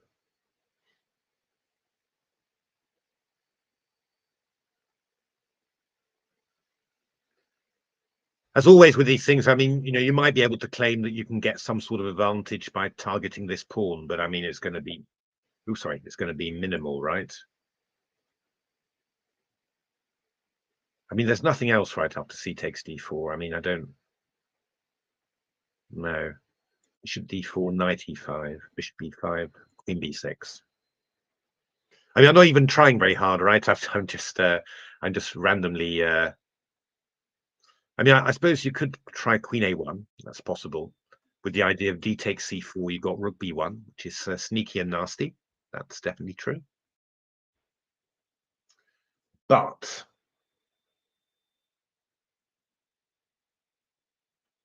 I mean, okay, we'll go queen a6 again there. Oh, I don't see anything at all there, to be honest. So 95 is quite interesting, but yeah, as I said, I don't understand it.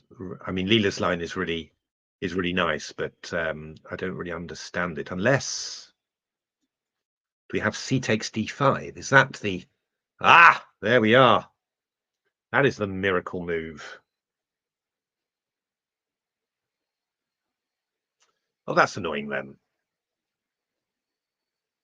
Or is it?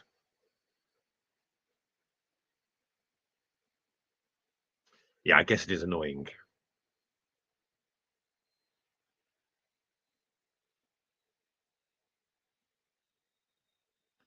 Yeah, how annoying. I'm not sure. I was looking at queen a5 actually, because I get some ideas of bishop a3. That's why I'm sort of wondering a little bit. But I mean, looking at queen b7, rook c1, for example. Rook c1, we've got queen b2, which would be a little bit irritating, that one.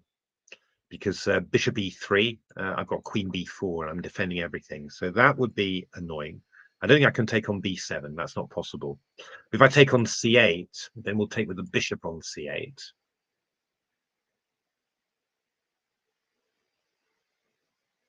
Okay, it's a little bit fraught, at least for black, right? Bishop e5. Yeah, knight d5. Maybe I can take on g7. I'm not 100% sure. Maybe I can. Okay, so c takes. That's the idea. That's the idea. That's Leela's idea. So knight takes c5. We've got c takes d5. Now that makes it a bit more interesting. So if I were to play queen b8 here, I mean, I guess I could maybe even play a little move like rook b1 here, and when the bishop moves away, I move away. I don't know how good these things are, but it's kind of it feels kind of possible. Of course, knight d7 is an idea. Rook d7. I can chase you into the corner. Not sure whether that's any good. Could play c5. Not sure whether that's really strong. I don't know. c5 though. I go knight b3. Could be possible. Could be possible.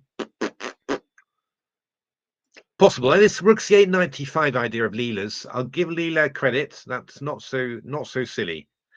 It's definitely some possibilities for a bit of play. But I have to say that yeah, knight b6 is also kind of killing things quite nicely, but a little bit more complicated. Queen b6 is very sensible as well, just to have this standard plan of moving the queen over to a6. I think that's pretty good. And rook a b8 is also pretty good. I mean, these top four moves are really, you feel like the bottom one needs a little bit more calculation. Rook c8 knight e5 is actually quite an interesting idea. Rook b8 needs a bit of a concept for knight e4 behind it, but it's not. Yeah, there's really nothing. There's really nothing very much there for white.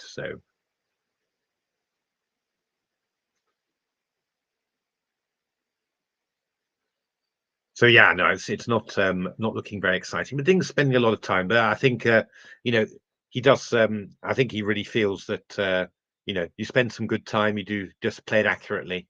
That's all you need to do. And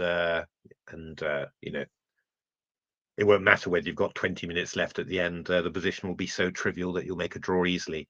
Because I mean, he might be tired too, and just sort of thinking, come on, such a dull position this. But come on, keep yourself together. Keep on working.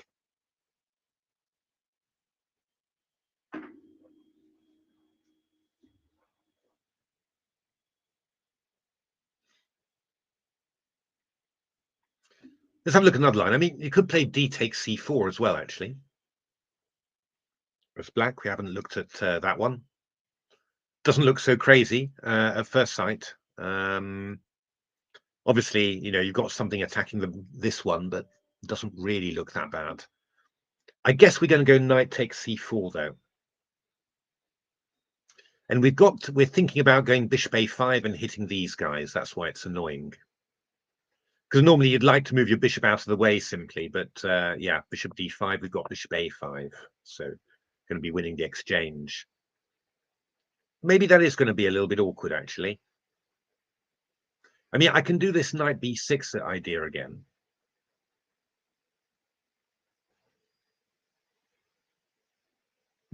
Well, actually, if we go bishop a5, we're transposing to this line. So I'd kind of need I'd kind of need something a bit better than that. Not 100% seeing it really. I mean, this is pretty okay for. Or is it okay for? Yeah, it is okay for black. This is just okay for black. So d takes c4, knight c4, knight b6. Have a quick look, a quick peek to see whether Leela's. Oh yeah, Leela's seeing it as well. Yeah, Leela's thinking about playing the move knight a5. So maybe it's more possible than in the other. Yeah, obviously this wasn't possible when you played knight b6 immediately. Because after knight a4, we've got queen takes b7 there. So yeah, knight a5 is presumably a little bit stronger, and you'll be taking on c5 next. Okay, so d takes c4, not such a good move. You wouldn't really. It's not the sort of move that you'd really expect to would be great, really. So yeah, knight b6, rook c8, rook b8, queen b6. They all look pretty decent, really. Any other ideas that we might think about? I mean, knight e4 is possible, but I find it hard to imagine you'd do it now. It just feels a little bit rushed. Why play this knight before? Well, yeah, okay, it's not so bad somehow. So the idea is if knight takes c4, we go d takes c4 here.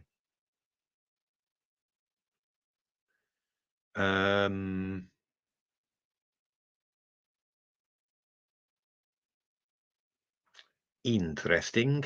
What would I want to do here? Knight d2 is kind of interesting there. Hitting the pawn on e4. If it takes, I'm hitting the pawn on f6 as well. I don't really know. I mean, are these positions so amazing for white? They're a bit more unbalanced, at least. But yeah, actually, even knight e4 doesn't look right.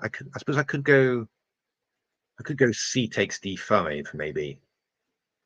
Knight c3. I'm going to take with the queen, maybe. Just try and give you, if you take with the pawn, I'm going to take on c5 and give you an isolated queen's pawn. But even something like this, to be honest, does not look bad for black. I find it hard to believe that you're really going to be able to generate an edge with white on there. What does Leela say after knight e4? A knight b6 has been played. Oh, Ding's been calculating. Yeah, Ding's been calculating. I don't think we're going to. Yeah, bishop a5 played. Yeah, but Ding's been calculating here, so I think we're going to see. I imagine we're going to see this line that we pointed out now. D takes c4, and then knight takes c4 looks like the only possibility for me. And then you break the pin, queen b7, and then the key thing is here. This is the key thing, I think, that you have to find this move knight d7 that the engines like so much, stopping the knight from getting into e5 and preparing rook b8 to get rid of the queen. And then I think we're just looking at a draw, basically.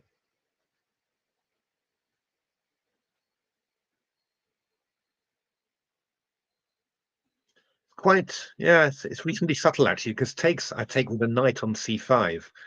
Takes needs some calculation, yes. So queen e7, there's rook d1 check. And uh and if I take on d8 here, then I take with the queen on d8. That's the idea. And then you're just a little bit short somehow. You're not quite doing it. Threatening the queen, and I'm going to be able to, queen c6, rook c8, or something like that. So, and the last try you might have would be takes, and knight e5 or knight g5. Discovered attack on here and here, but I go queen d1 check, bishop f1, and then rook f8 at least, and then you're just drawn. I don't think that changes if the knight's on g5. I mean, there you could even take and go bishop f8, so that would also be drawn as well. So it needs some good calculation, this, and seeing a good point at the end. To be honest, if Ding finds this, then once again a good proof that he's really, he's got his chess sort of skills back somehow. Maybe mentally still he can improve a little bit more, but he's definitely got the raw, calculation power and all of that. Although, of course, you've got to say mentally, in terms of defensively, he's really up there somehow. Maybe just not in terms of offensively. You could say that he's still needing a bit more work on that. But yeah,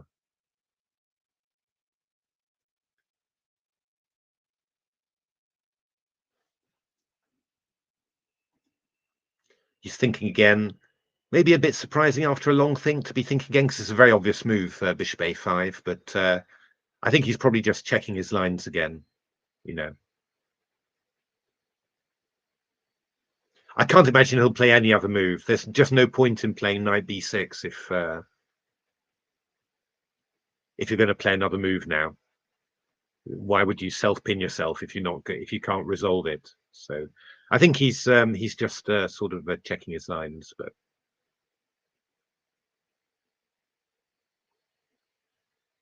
this looks like a pretty clean way of playing.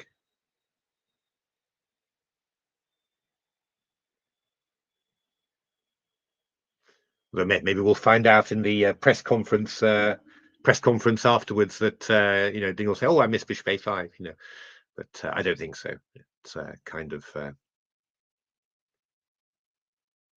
I mean, this bishop c3 idea, unusual idea. You can see the use of it there. I mean, it's the bishop has supported b4.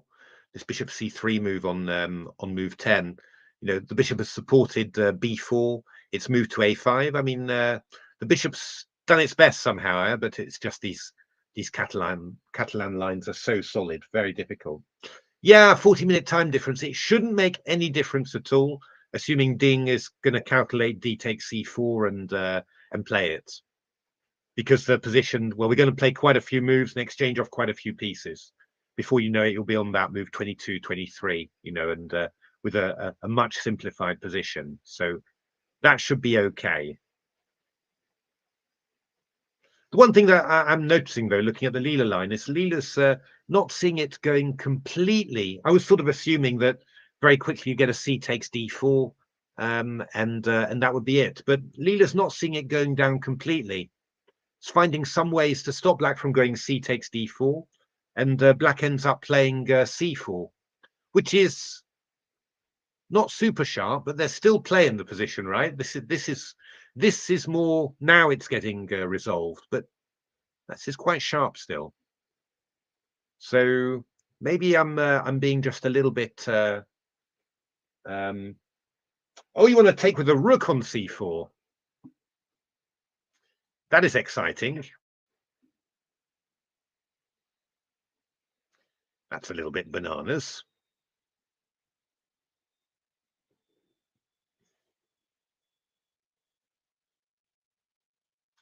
Intriguing. It's got some ideas here because after takes, for example, if we went queen c8, let's just say it, we got bishop d8 and knight d6. That's very ingenious.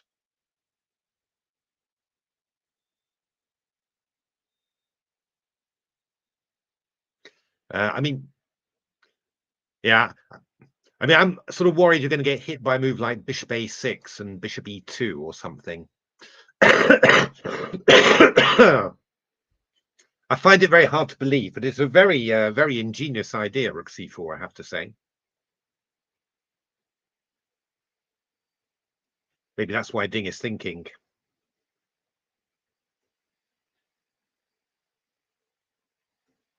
I'm actually quite impressed with what Leela did there. So how did that work out, actually? Just trying to work out. So Leela was playing queen b3 here, and then rook a c8. So wasn't playing rook a b8. Why not? Because that looks quite natural.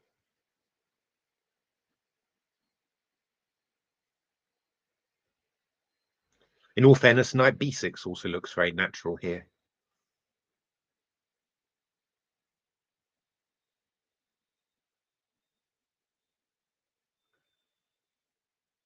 Maybe Leela's just getting overexcited, trying to create winning chances. Yeah, not very clear, these things. I mean, I'm not quite sure where I want to put my. I guess I want to put my rook on back on c1 there. To I mean, the idea is here that this would be unpleasant for black because you're getting into c6 and the bishop's getting opened. So you need to be a little bit careful before doing that. But I mean, I want to go rook a c8 here. But maybe then we go knight e5 and we just do it that way, and we can claim that there's an advantage there. I'm now thinking slightly wondering why Ding's thinking again, to be honest.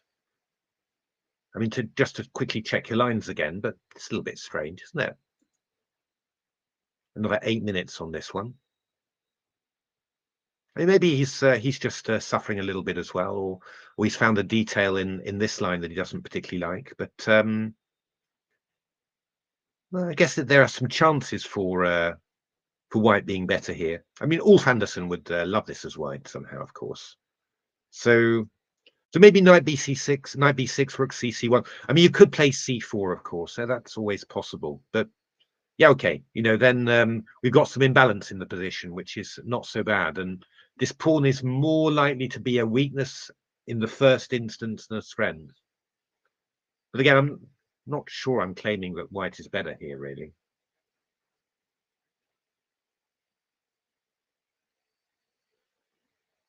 Ha! We've got some Leela bashing in the chat. The rook a b8 seems kind of interesting, but yeah, maybe you go queen a4 though. Maybe you do something like this and just start trying to hit the pawn. You're sort of going for black's little toe, really, but with this sort of play. But yeah, I mean, it's nicer for white than for black somehow. So yeah, maybe this is not so. Just Leela managing to just to keep a little bit of play alive there, and just put a little bit of pressure. Possible. Hadn't expected it, but it's looking like it could be. But I mean, Ding's chosen this course now, so I mean, he's just got to go for it. I mean, the other moves are not so bad, bizarrely enough, rook dc8 or rook ac8, but they just don't really make much sense. You sort of think, well, why would I have self-pinned myself if just to allow this? If he plays any other move but d takes c4, then I'm going to seriously start thinking that he missed bishop a5, which would be not a good, not a good.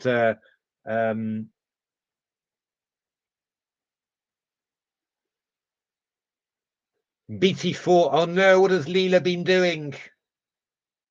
What has Leela been doing?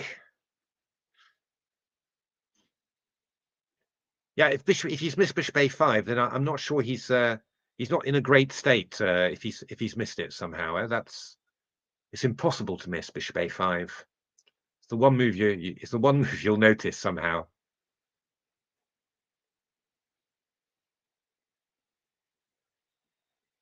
Or maybe that that he sort of thought queen b7 and everything's getting exchanged, and now he didn't notice knight d7 before that knight d7 was necessary. It's possible, and now he's getting worried about it. It is possible. On the other hand, I don't think no other move really feels right. I mean, any other move, you're getting hit by knight. The bishop's attacked, all of that. I mean, you won't seriously think that. What was he thinking? Would he have been thinking about another? There must be some I don't think he's missed bishop a5, but maybe was he thinking about knight d5, maybe? And has he found something he doesn't like about that? To be honest, knight d5 looks quite decent. Knight d5 does look quite decent. Defends e7, threatening rook b8 again. So, I mean, if I go e4, I just throw in rook b8, and then I throw in knight c3. I must be doing quite well there with black. So what would be wrong with knight d5? Actually, knight d5 looks even maybe a little bit better than knight d7.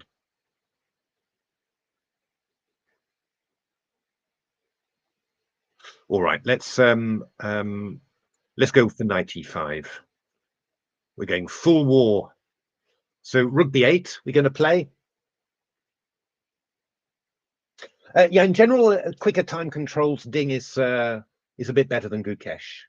Yeah, I mean, in principle, it shouldn't really matter the time situation, because you should be able to calculate this to something fairly clean. But got to be a bit careful, because what we're seeing, and this is what I'm looking at here, is Leela's finding ways to keep the position just a little bit alive. And that's a little bit worrying, because that's not what you want. You don't then your time situation is a little bit irritating. This would be okay if you kill it clean, but if you don't kill this clean, then you're getting a bit worried. So yeah, I mean, after knight e5, I've got two threats there. I've got knight c6, also possibly bishop d5, and this one's going. So I have to play rook b8. And now, I suppose what I'm thinking is this move knight c6, I guess. God, this is complicated. So rook b7, knight a5. I'm going to claim that I must be a bit better there. So I've got this pawn weak.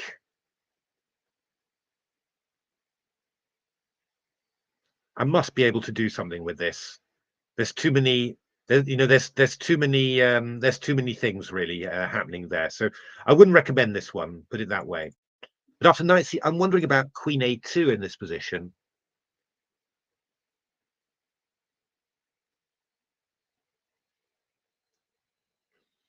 So if knight b8, I'm going queen takes c4.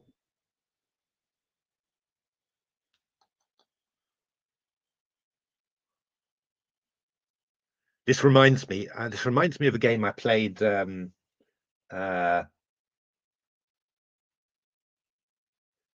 I'm getting a bit worried about Ding, actually. But it reminds me of a game I once. It was in the Berlin Open, 1989, I think. And I played. It was a weird time control, like 40 and 2.5, or 50 and 3, or something really bizarre. And I think I spent an hour calculating a line perfectly in all its details, and then I went for it. It was an incredibly complicated line. I actually have to look at it with an engine, actually. And then I went for it, and I forgot my analysis as soon as I started. I'd spent so long and got so involved in it, I couldn't remember what to do. I blundered. My opponent had no time left, but somehow made it to the time control, and I lost. Those are sort of things that always used to happen to me. There was this sort of very complicated stuff. Oh, whoa! Stuff has happened here. Oh, he's gone bishop takes f3. Wow. So d takes c4 happened. Knight takes c4, and now Ding didn't go knight takes c4. He played bishop takes f3. Right. Well, Leela's Sese is seeing a nice little edge there. I think Ding didn't trust these variations we were looking at, actually. Interesting. So, yeah, I think there's only one move for white here, which is to take on b6. Let's have a look at what Leela's been doing. Takes and bishop f3. Yeah, okay, but white's got a little edge here. It's not huge, but it is a nice edge because we've got this weak pawn on b6. The light squares are weak. The queen's a bit passive. You're not going to be able to get in c takes d4 that easily. Oh, interesting. So yeah, Leela's doing this nice maneuver, putting the knight on b5. That's very good. And queen b3. It's a small edge, tiny edge, but it's an edge. We'll play a little bit of h4, h5. Yeah, it's going to be hard. You'll play all these moves, and then it's going to be hard to improve your position. I think that's the point. But yeah, this is quite nice, really. I'd say Gukesh is doing a bit of a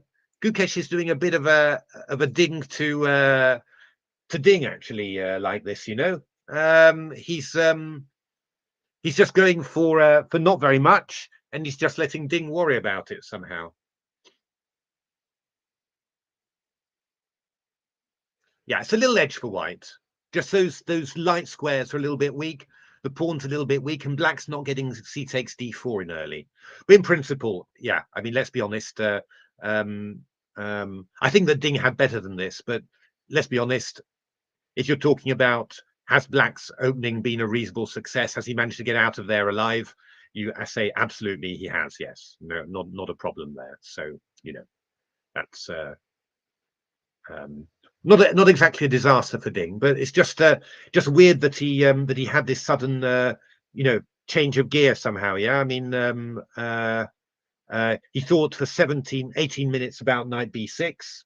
Well, exactly. Getting a small edge from the Catalan is it's like getting to a slightly worse endgame from the King's Gambit. It's exactly what you're looking for. So, but he had a long thing about knight b6, and after the obvious move bishop a5, he thinks again about dc. So he's obviously not quite happy about what he thought about there. I think he's going to go rook a7 now. I mean, knight d5 is Leela's top move. Quite a it's a pawn sacrifice, right? But this is quite hard to evaluate this one for black, right? I mean, this looks like it's actually going to be rather bad. This, with the center being broken and you're getting the c4 pawn, but it looks like Leela thinks that you've got, you can make some counterplay. But I mean, this is not. I wouldn't. I'd never guess this. I'd never guess this as playable. So I think Ding's either going to go rook a7 or rook b8.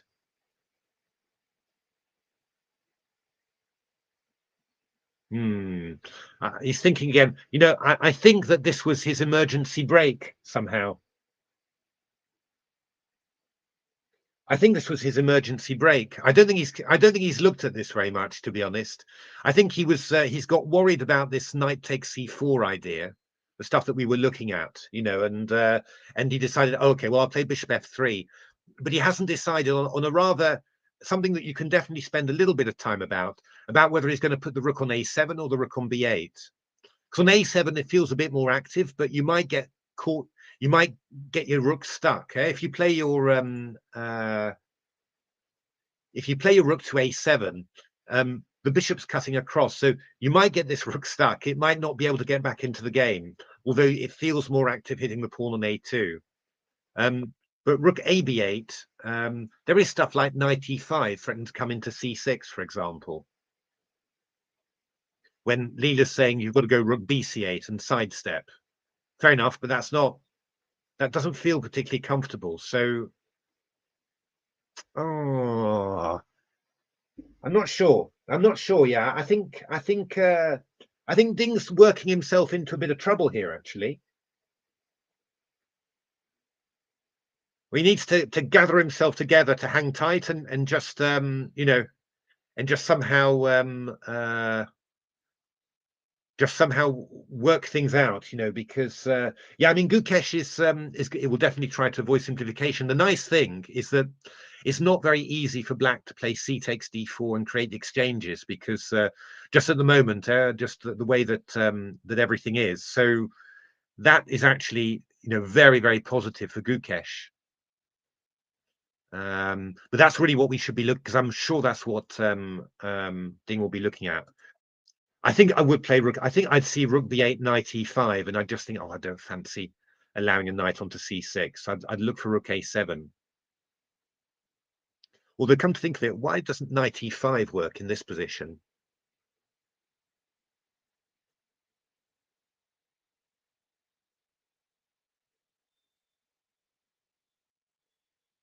Yeah, Leela's line is quite.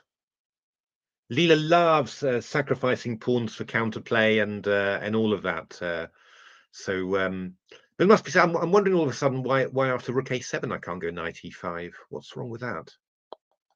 Because that looks quite irritating as well. Very natural human move. Okay, let's say, for example, if I go knight d5 here, just to stop you from going knight c6, looks a little fraught, it must be said.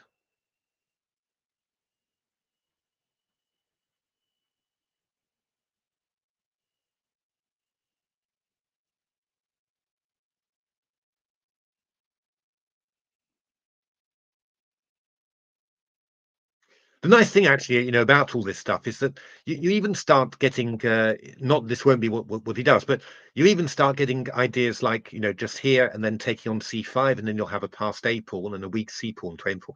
Rook a6. Ooh, I think he was worried about knight e5. I think he was worried about it. He's put the rook on a6.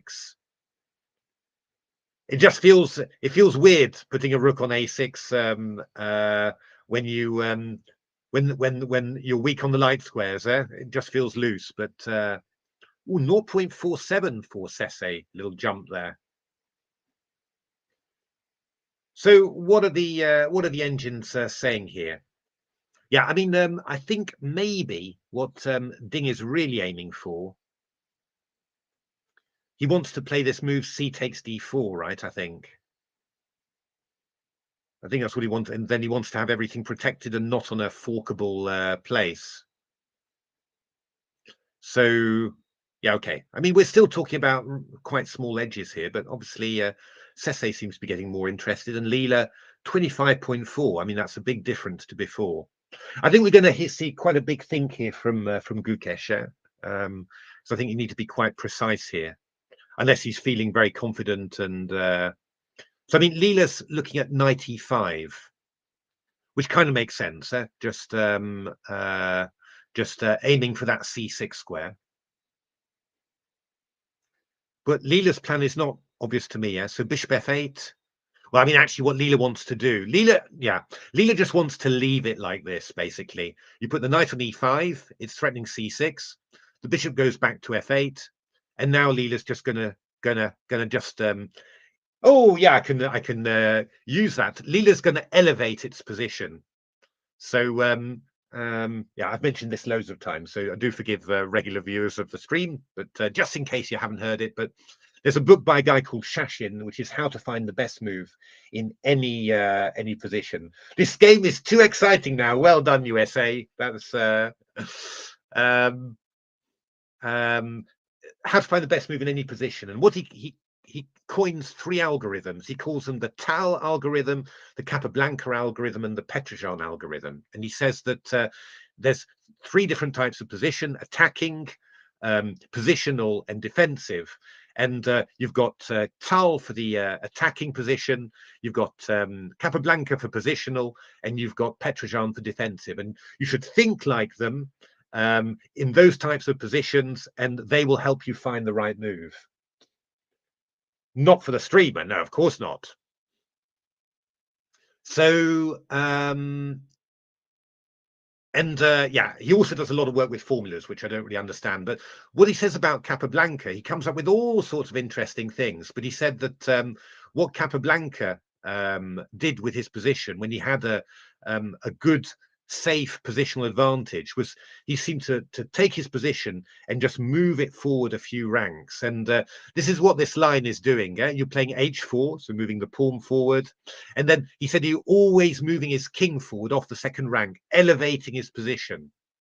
So, and this is what, yeah, Leela is doing there, just with king g2. But that's the sort of thing that actually Leela's line gets a little bit bananas there. I think we're looking more at Tal there with this sacrifice. Quite a nice idea, actually, just to sacrifice the exchange and move in. And Leela just moving in with the with e5 and knight g5. This is really a very nice idea, actually. But yeah, I mean, I think looking at black, if Ding can do it, he's going to take on d4 and try and stabilize that. And if yeah,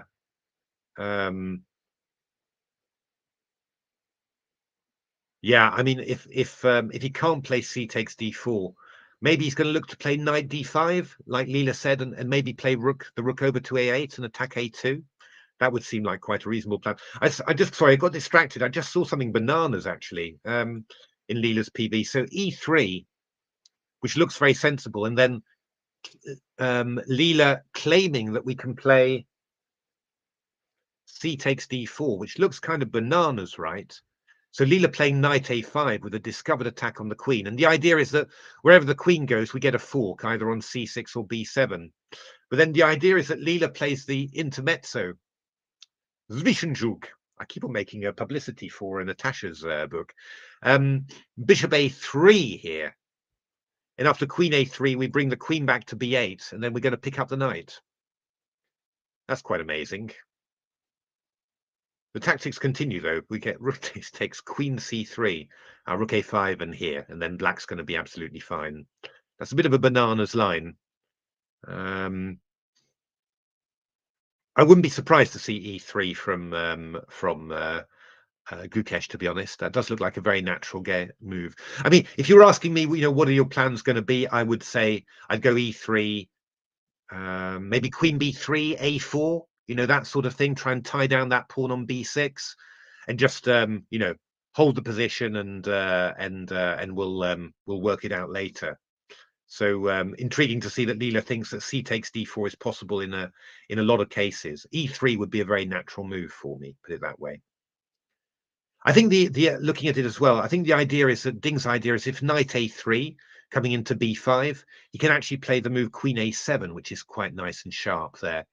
With the idea of knight b5, you've got rook takes a2. That's quite a sharp little tactic there. So he's trying to play actively. Ding is in this position, like he always tries. It's quite interesting. This is really on the a little bit on the verge, maybe, of being quite you know, quite a nice, interesting edge for Gukesh, but not easy at all. Leela's sort of looking at all sorts of different ways of playing. For example, Leela's now moved to knight e5 and looking to transfer the bishop over to e2, which is interesting. So, you know, basically Leela's anticipating that the black knight will come to d5 and block off that long diagonal.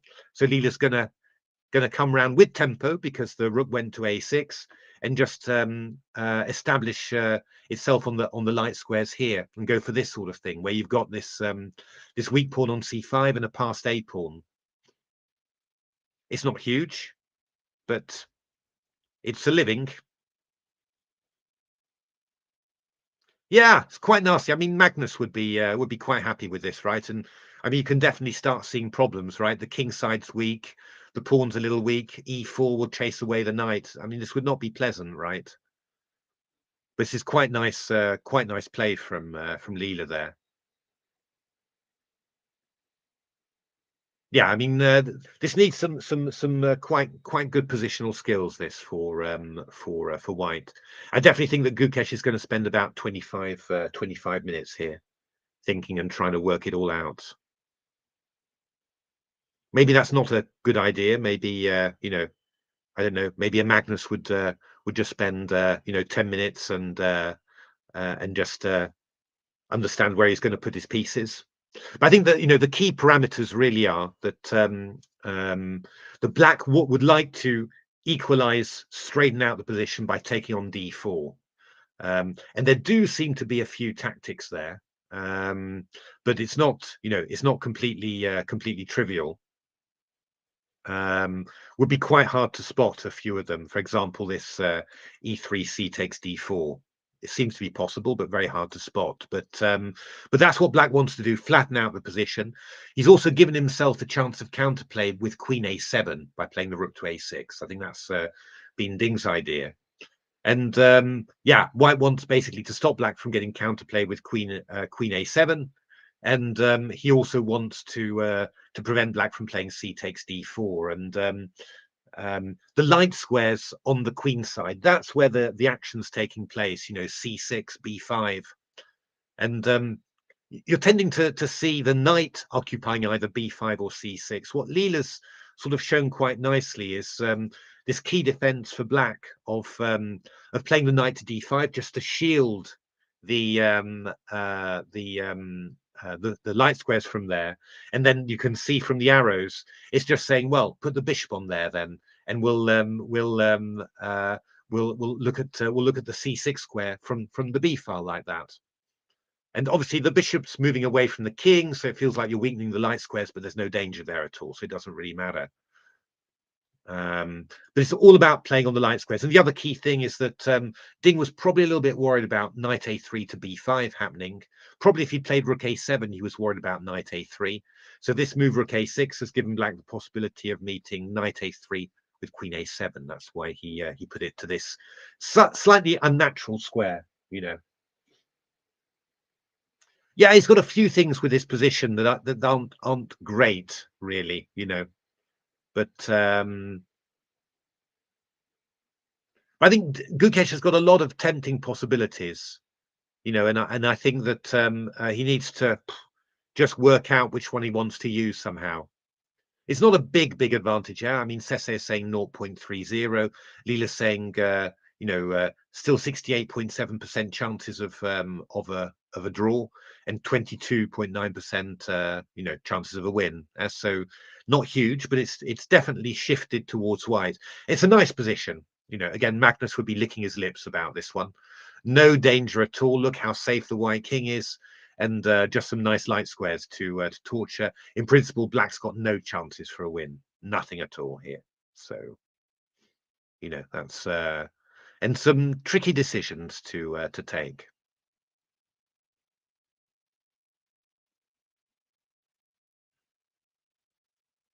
I do like the move 95, to be honest. I think that it is a good moment to get it in there, because it just you're threatening knight c6 a little bit, and you're also just stopping White from doing anything. It's very hard to get rid of that knight.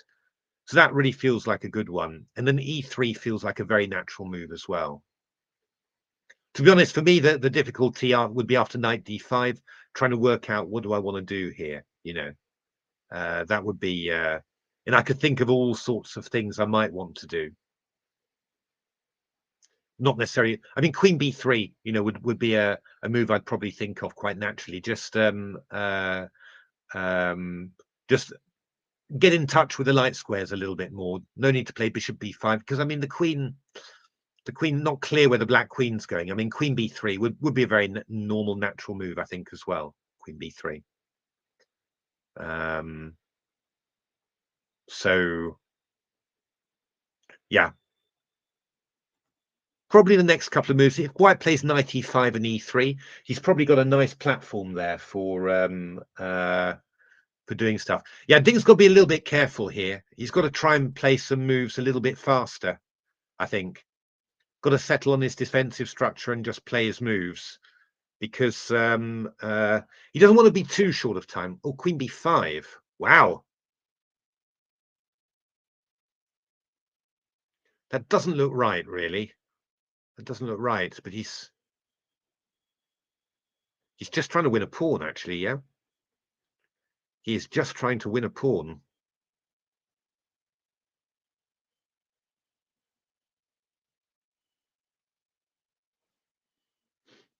That's a really sharp move. 0.0 minus 0.03 for Sese.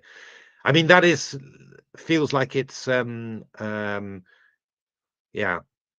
Maybe Gukesh is also feeling the strain a little bit. He's not in the mood to play a long game, I think. And he's trying to clarify, either get a clear advantage or the position is dead and equal, I think, So I'm sure if he had some time for reflection, he'd sort of think that he was a little bit better there, I think so. I don't think that's crazy to think that. Could be actually that he was wondering about if he played knight e5, maybe knight d5 straight away. Was he maybe worried about that and a quick bishop f6? Maybe he was. You need to find a good reply to that. Maybe that's what he was worried about, just thinking about all of a sudden. But okay, I mean, this is it's a decent punt, isn't it? Because you're looking at, there's only basically one decent move for black. This is not so obvious, right? Knight b6. You're taking on b6, and then you're threatening d takes c5, and you're going to win a pawn. So, oh, he's played it very quickly. It's been played. Now, Ding actually has a number of reasonable possibilities, it must be said. Queen a7 is the best, but yeah. I think we're going to get a quick draw here now. I think Gukesh probably wasn't. I think Gukesh, to be honest, was not really looking for a long game either. I think he's a bit. I think he's tired. I think Gukesh is tired. I think otherwise he would have maybe just sort of stayed a bit calmer and looked for an edge. But he played this very sharp kind of liquidating line quite quickly somehow. So yeah, I think this is probably a little example where he didn't realize he was potentially a nicely better somehow, nice pleasant edge, and he's just gone to liquidate. On the other hand, he's putting the onus on Ding again to find a move. So, but Ding's actually got quite a bit of choice here. He can do a lot. Yeah, Queen a7, Ding very fast, excellent. Yeah, okay. So I think we're going to get a quick draw here now. Yeah, I think Gukesh wants will be thinking that Ding hasn't performed at a high level for a long period of time and for a while there. So I think it's quite natural to think that you could exhaust Ding by playing long games, and quite apart from the fact that it's Gukesh's style there. But I think that would definitely be a thinking. I was definitely thinking it myself. So yeah, we're going to get this. It's quite clever, actually. We're going to get this draw, I think. Takes take, and then this is going to be a well, knight c6 would be the natural human move, I think, and we're just going to get a draw there. No worries at all. They're going to have to play about 30 moves unless they can find a repetition somewhere. But yeah, this is just going to be a draw. That's a shame somehow. Yeah, I think Gukesh had a nice little chance, just to play there. But I do wonder actually whether after knight e5 he was thinking knight d5 and then bishop f6, and that this was maybe not so amazing for him. That is a completely possible thinking process.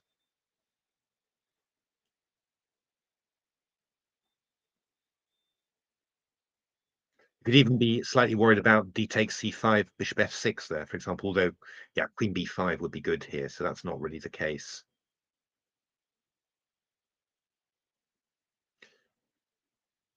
Yeah, I mean, the thing is, worst case scenario, you could even just play a position like this and just say, I've got an isolated pawn to play against. I mean, that wouldn't be so bad, right? So I don't know whether you could play e4 here, and if knight b4, you've got queen b4. That's quite, and if queen e5, you again make use of this annoying guy. But I think that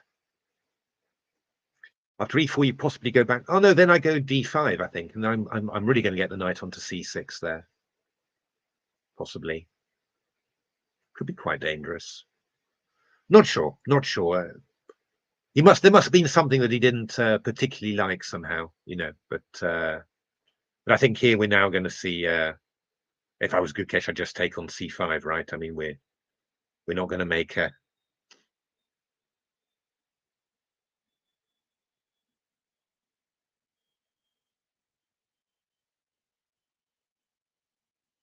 I suppose this move is quite sneaky. Something like Queen b1, for example. There are a few sneaky moves. The idea being that if c takes d4, we go knight c8, and all these guys are too stretched. We're going to take on e7 and then take on a2 afterwards.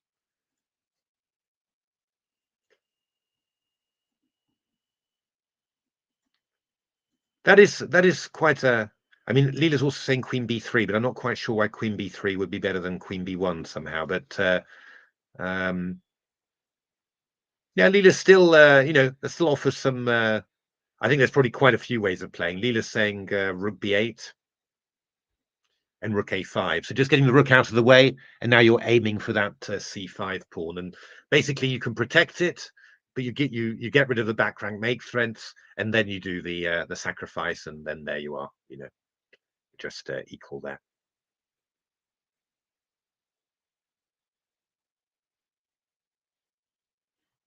Fair enough.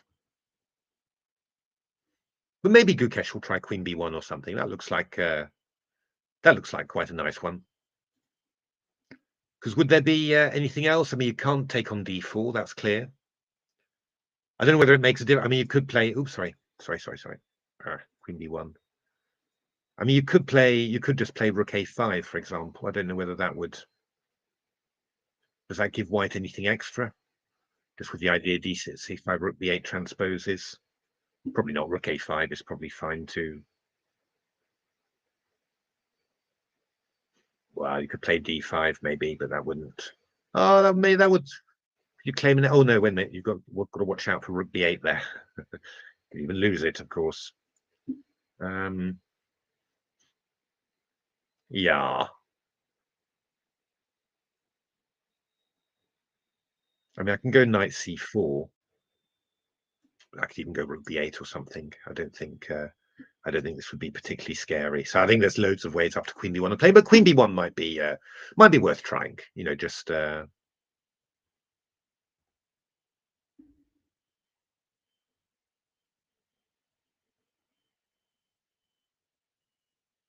I mean, in principle, it could be potentially quite a nice position there if we ever got anything like this. Surprisingly awkward, this, because the white king's a lot safer. You can put the pawn on e3 to defend the f2 square, but you don't have that with f7. There might even be some tactics in this specific position, but it would be nice if you could do that. But there's this move Rook b8, unfortunately, which I think is just go d6. I just go bishop d8 simply, and d takes c6. Well, whatever, actually. Queen b6. It's all good enough. I can even take here in actual fact, because I can block like this. So there's no tactics at all, really. Well, this is not really a winning chance. This was not a winning chance at all. But he was a little bit better. He'd managed to just eke out a small edge there. So would have been nice to play it somehow. But I think maybe Gukesh is a bit tired today as well, and he's gone in with the idea of just playing a safe game somehow, and yeah. Yeah, I'm not sure. I think one interpretation could be: does a super chat work? I'm not sure. I've never really. I don't think it's work. I don't think it works. USA. I don't think it works. I've never really understood how those things are supposed to work. The stuff. Um, but Yeah, you might say that the time spent on Queen B5, that he was played it so fast, could be that his nerves are a bit, Gukesh's nerves are a bit raw, and that he's finding it hard to just sit down and, whoa, super chat. Yeah, it's some YouTube thing. Morocracy is. Are you donating €1, USA Morocco? That's really sweet of you, but I'm not quite sure what you get for it. I really, I really don't know what you.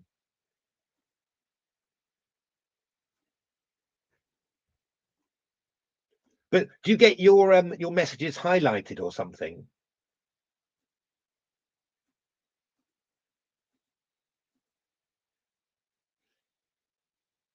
I'm not really sure what.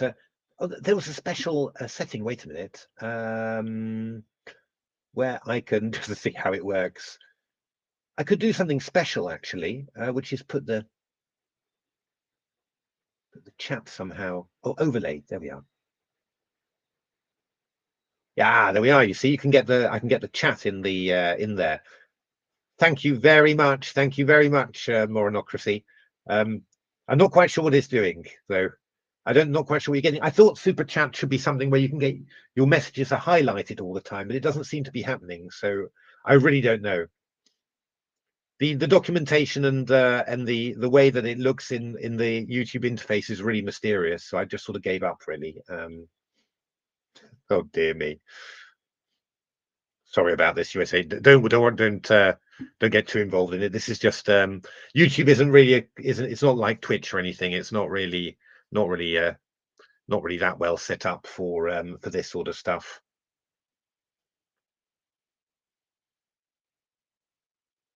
Yeah, you could argue that Queen B5 shows that Gukesh's nerves are a bit raw, and he's not. Oh, his message is highlighted, okay, but not subsequent messages. That's really.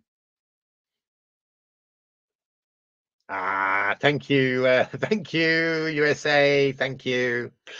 That he's finding it hard to sit down and just calmly, grind away his advantages. He's finding it tough to really do that, which would be positive for Ding somehow, because yeah, that's obviously that means that even if Ding is suffering a little bit, that his opponent's not having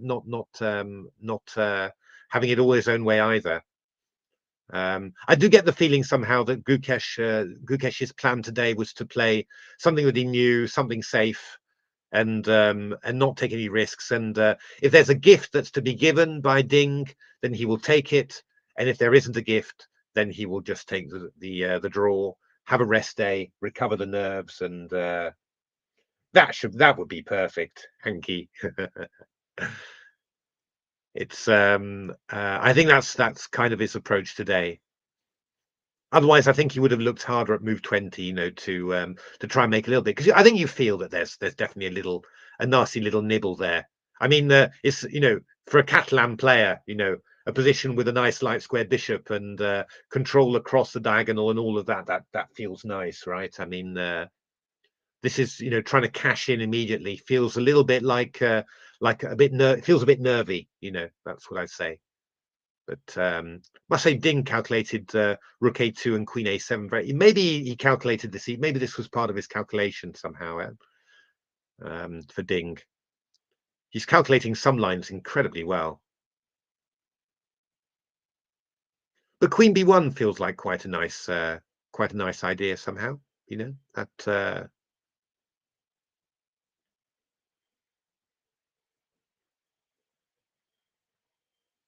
certainly not stupid. Or would so?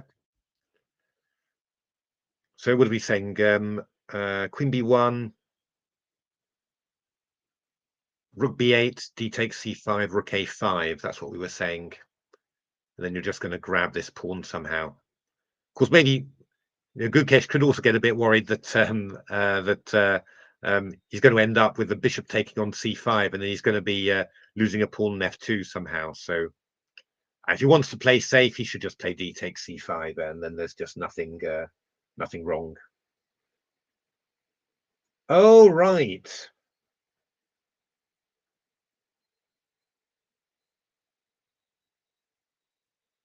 30% to YouTube, 70% to the streamer. Okay. Yeah, I'm not sure. With all these things that YouTube above some value separated by color. Okay.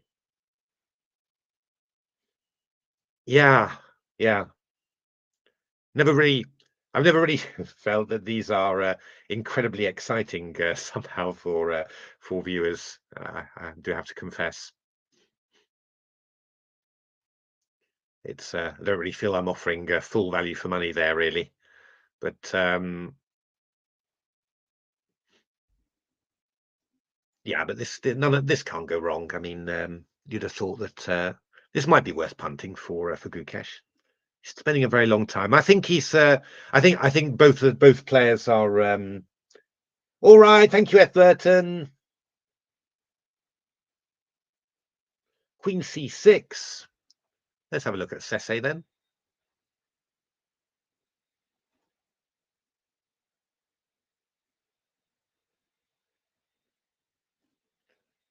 That's the Sese line. Takes knight C8, Queen A3. It looks a little bit more fraught than you'd think, doesn't it? But yeah, I mean, it's just equal now. You do hold yourself together there. Maybe that's what's interesting, Gukesh, indeed. Something like this. Wondering, is there some way for me to chase the queen away with rook d3 or something like that? And rook c4, can I stop? It's actually quite interesting, yeah. Queen c hadn't occurred to me at all, queen c6.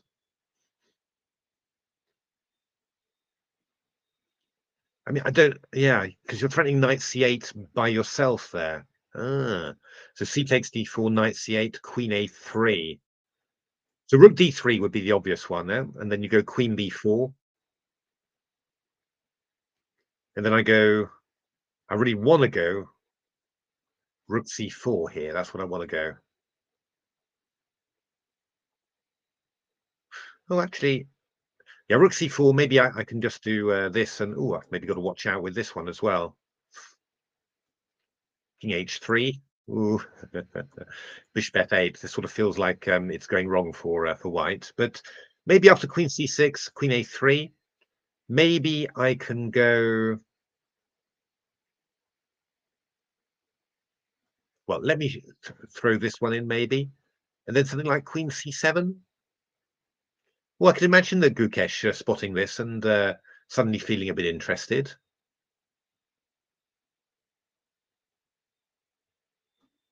Because rook e8, I've got probably bishop c6 here, yeah? Maybe. Bishop d8 we've got, haven't we? That works, USA Moronocracy. Oh, for two, you get this.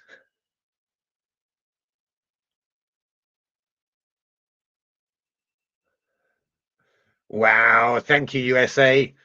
Making money on this stream. How is that possible? Thanks very much. I do think it's a bit sad, though, that you only get. I would have thought that once you contribute, that all of your messages should be highlighted, and it only just seems to be one of them.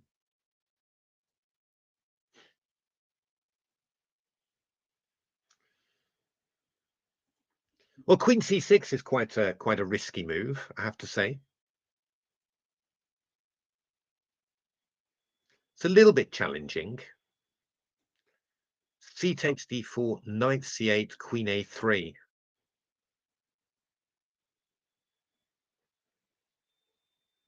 I mean, this looks like it could work somehow, yeah, for white. That's the no wonder. Yeah, this must be what Gukesh is thinking about, actually. I think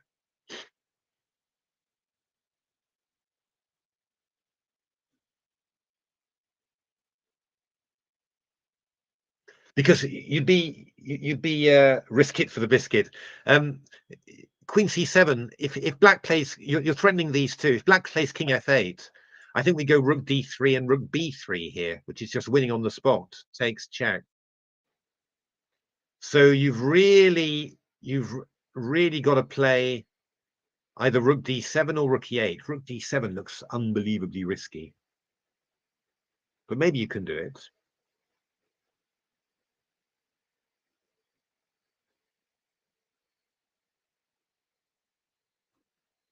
Queen b8, you go bishop f8.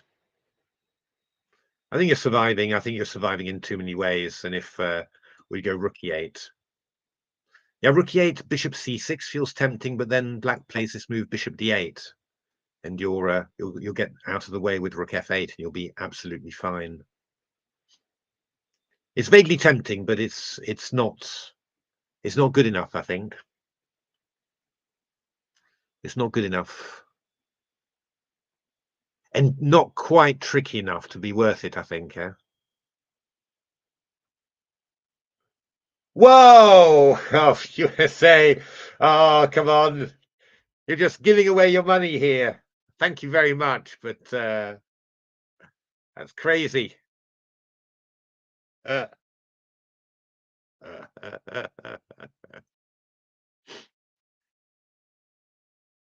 Hilarious. Well, Gukesh's thinking is proving to be quite profitable for me.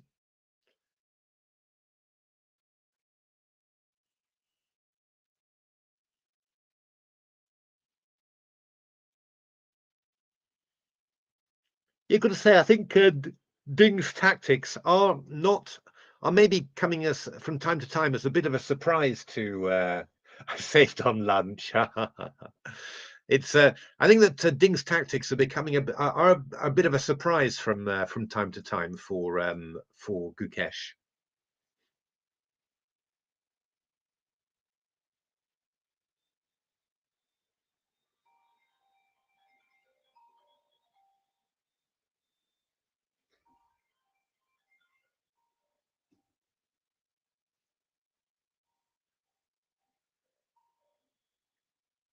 So yeah, Leela giving pretty similar line there. Queen c6, c takes d4, knight c8. Oh, queen d7 even. Oh, well, why are we even bothering? That was even simpler.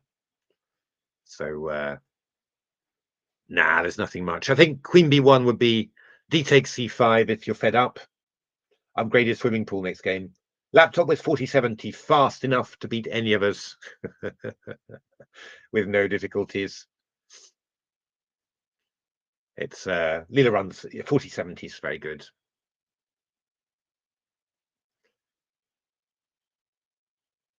Yeah, I mean, I think queen b1 if you want to show that you're if you want to try a little bit. D takes c5 if you're just fed up with life and you just want to go home and have a rest day, really. The chess hot tub stream. Yeah, I think you should I think there are other streamers who should probably do a hot tub stream before I get around to doing it. I think it's I wouldn't recommend it for myself.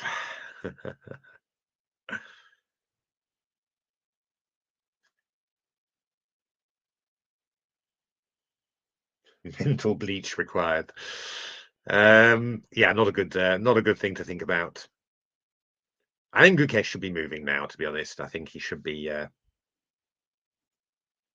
yeah, hard to always interesting. I mean I think I think probably deep down, well, he's probably realizing that none of the tactics really work, and that deep down he sort of thinks I probably should have made a little bit of something of this. So he's a little bit disappointed as well with himself. Ding chilling in hot tub. So oh yeah, that's true. Yeah, Magnus did one. He's a bit younger and also a bit more world championy than me. He can get away with anything.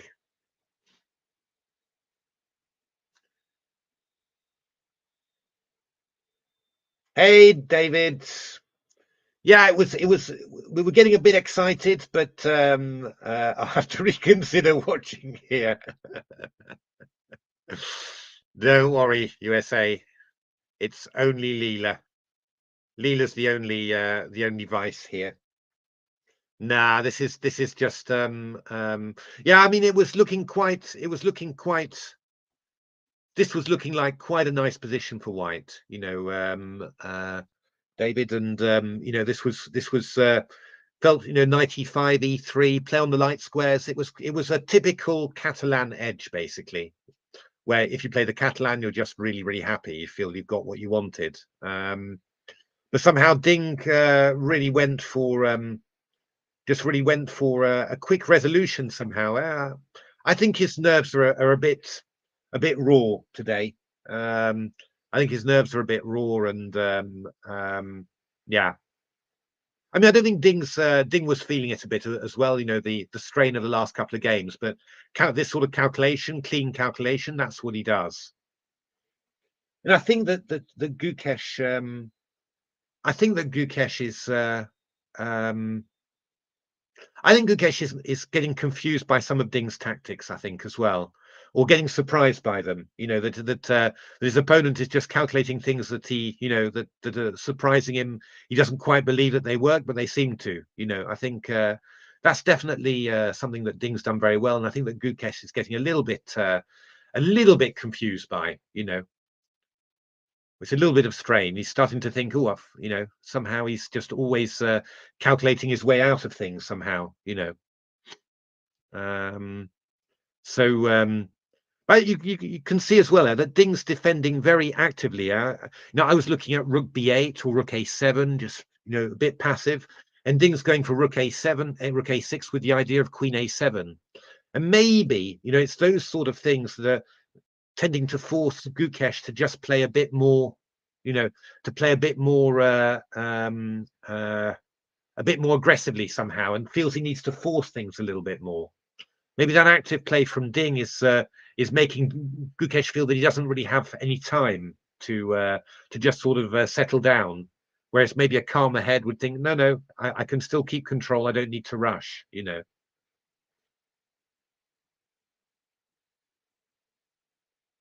Not clearer. We'll have to see how. We'll only really know, I guess, after the match, or if somebody writes a good account of it, with an insider's view somehow. But my feeling about it is that I think both players will have been a bit tired after the amazing excitement of the previous two games, and I think that both of. I think that certainly for Gukesh, his nerves are a little bit fried somehow. I don't think he's quite got the calm to really just sit down quietly and play a quiet position. And I think that move Queen B5 is quite a testament to it. And Ding, I think is playing quite consistently. He's not necessarily very fast, but he's calculating active lines. And that activity, that's sort of stimulating Gukesh to be a little bit manic and just try and force things a bit too much. I think that's the current state of the match that we're in. Yeah, a good rest day for Gukesh is required.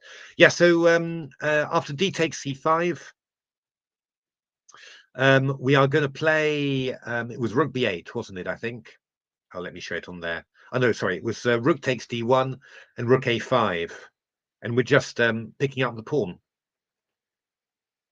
It's very cunning tactics from Ding there. Looks like it shouldn't work, but it does.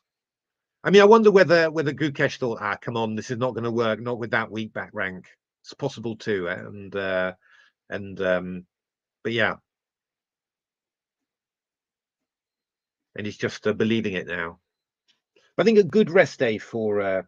Yeah, no, Ding's playing. He's really, that's something he's really got into his head, that he's having to play. I think that's why he's spending so long now. I mean, he's just trying to find active possibilities anywhere, and he's finding it in the most weird places, right? Because this did not look like a promising situation to find some active play, but Rook A6 simply, was followed by Queen A7. That's turned out to be a bit of a find, and not easy to see, because you often see those quiet positions and you think, oh, there's nothing for me to do here, but he's done it somehow. So he's got that really good in his head. Yeah. So and I think that Gukesh is finding this a bit hard, a bit wearing now. It's sort of, he feels that this is ridiculous. I'm getting control, and then the guy's just finding some tactics somehow all the time. It's I think he's finding it a bit hard. But yeah, I think a good rest day for Gukesh is my feeling. Is what he needs. Good rest, recharge the batteries, recharge the calm, and then off we go again. In principle, his preparation last few games has been, I think, better than Ding's. And yeah, he's come very close to winning two, which would have been really good games. You know, Ding playing some maybe slightly strange plans. I think maybe positional play not quite there yet. Trying to Ding trying to concretely stabilize the positions maybe a bit too much all the time. But yeah, Ding in defence, really up there. Really at yeah, pretty close to his best, I think. Yeah, I mean, he's just unbelievably tricky to put away. So yeah, I still think that Gukesh is kind of the favourite for the yeah, he's very tricky, Ding. I think Gukesh still kind of the favourite. I think because you're not 100% sure that Ding will have the stamina somehow to last there, because he hasn't played a tournament at this level of chess, playing like this for a long time. So you would have thought, is he going to get tired at some stage, just really exhausted? Whereas Gukesh come through the candidates, he's young, he's fit, he's surely Gukesh will have a bit more stamina. But yeah, I don't know. And Gukesh's preparation in general seems to be just a little bit better. Um, he's sort of finding some unusual ideas. Ding's fiddling a little bit more around it, but prepares for the game during the hour. Yeah, possibly. But it's. But I don't know. It's always difficult. You can never quite know how players are feeling in themselves, and it's you never quite know whether a player is just on the verge of collapse and only just hanging on, or whether he's just a bit tired, just needs a rest and a second wind, and then off he goes again.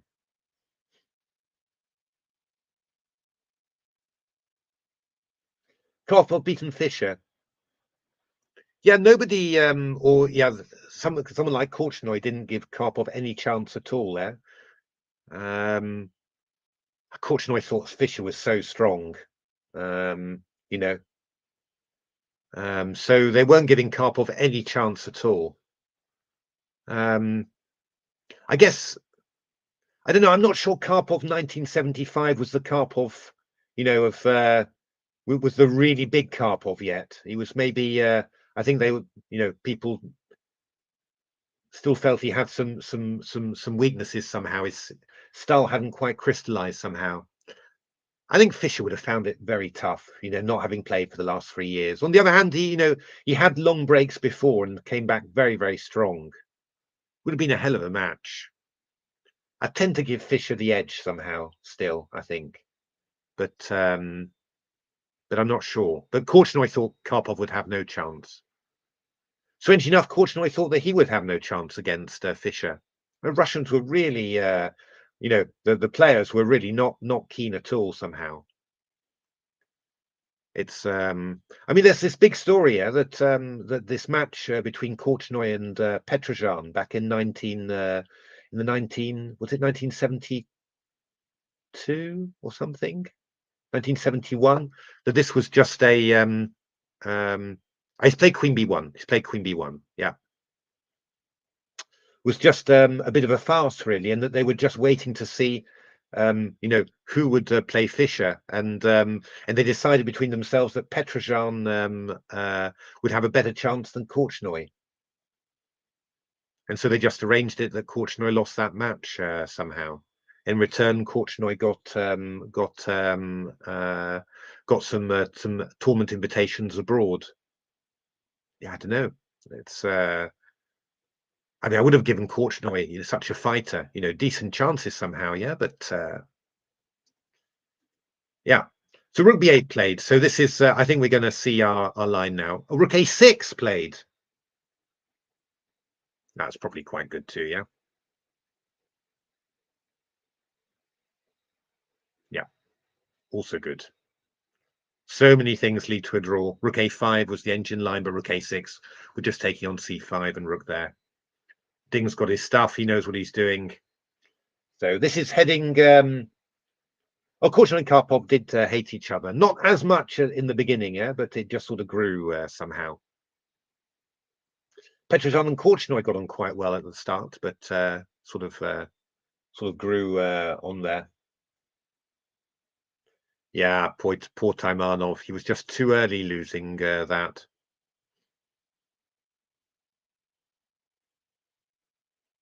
But yeah, Taimanov wasn't. Yes, he just wasn't fit enough for that sort of challenge. Yeah, with in his 40s, high blood pressure, all of that. Caution Year by Year. It's a good book, isn't it? I do like it somehow. It's sometimes a little bit hard to read, because quite dense prose and all that. But they've done some lovely research and lovely stuff as well. So I do like the books very much indeed. But yeah, there's a lot of fixing everywhere. Yeah, Karpov would probably make my top 5, I think, in terms of style and everything. Really was an amazing player.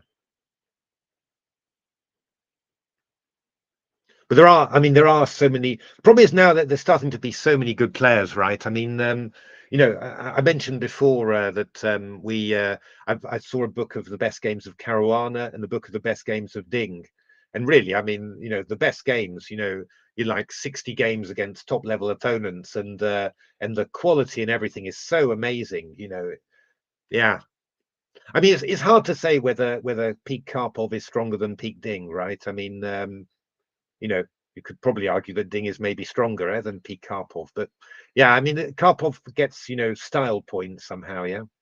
Oh, I don't know. I can't do top 5. See, so many things to bear in mind. Are you gonna bear in mind in relation to how far in advance they were for their time and stuff like that. I mean, of the older players, I think Lasker and Alekin were absolutely amazing. I mean, Alekin in terms of his ideas, and Lasker in terms of fighting spirit and everything, and general playing level. There, I mean, those two guys are simply amazing. And for me, they'd always have to be. I'd almost put in Morphy as well there. After reading this latest biography of him, I was really impressed with Morphy's games. Although, yeah, I mean, in modern terms, yeah, probably 25-50 or something. Yeah, I mean, but yeah, I mean, just for the era, he was absolutely outstanding. So probably I'd take Morphy, Lasker, and Alekin, and be sad also about some of the people I've left behind there, but still. And then, yeah, getting more modern, then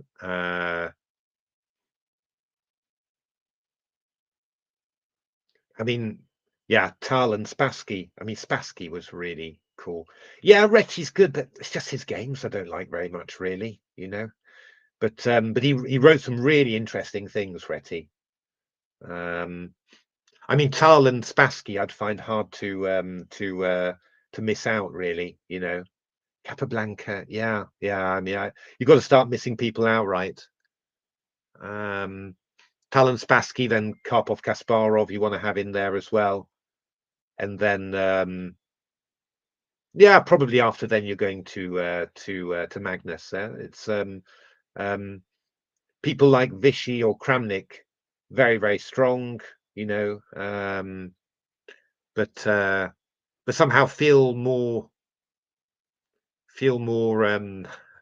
yeah, I don't know, in the human sphere than the superhuman sphere for me at any rate.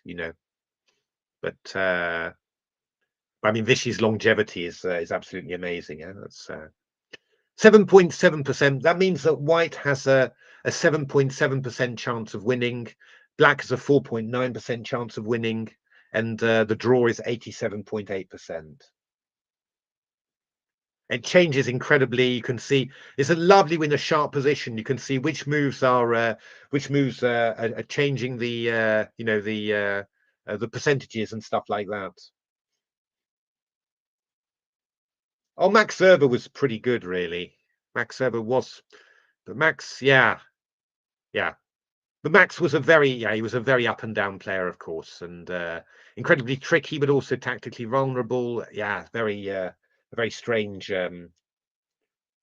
Botvinnik, top player for longer than I don't think so. Botvinnik, top player from 1930, let's say 1936, 1934 probably, to 1960, 63, I guess. Yeah.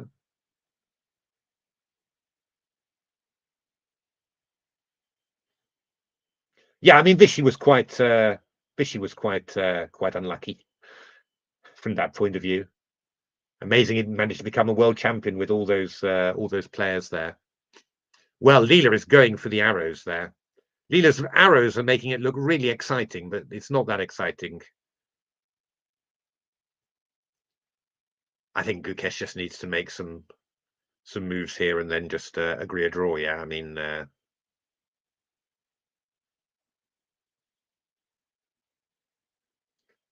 I think Gukesh is still having some problems believing that he's not just winning somehow. Yeah, I think he can't believe that he doesn't have something here.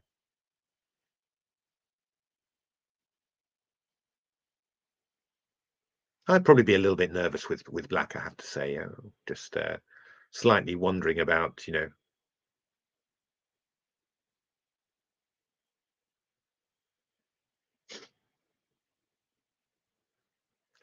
G4.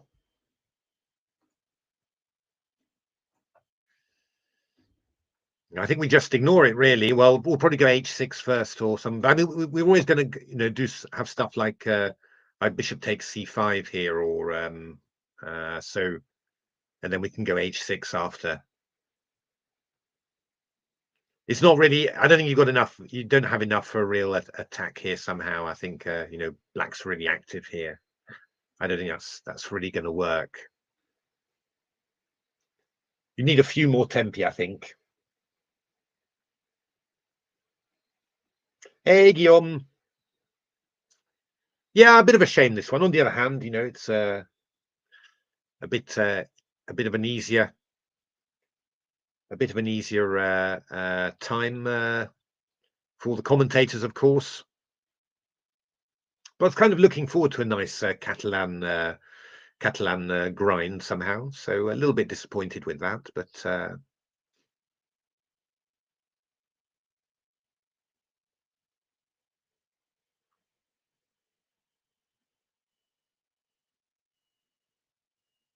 yeah, funny how Gukesh is spending so much time now. I think he's having a little bit of dissatisfaction that he sort of thinks surely there must be something.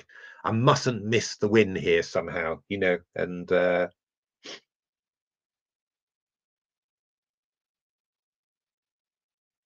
yeah. I'm sure.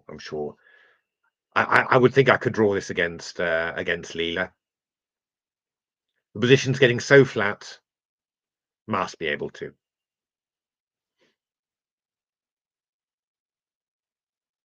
I mean, never say never, but no, it should be able to. These are the type of positions that you can draw.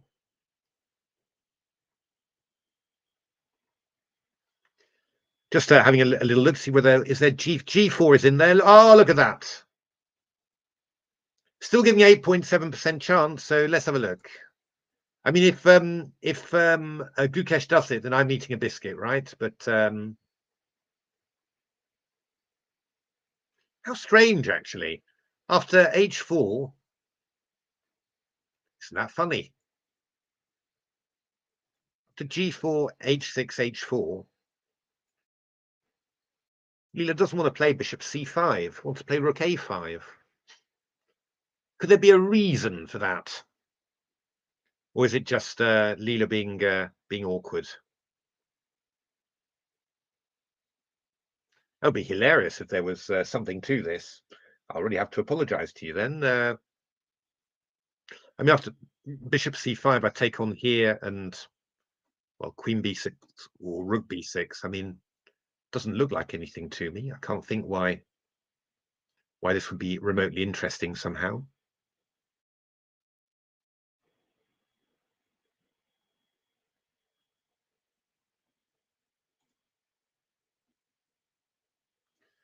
But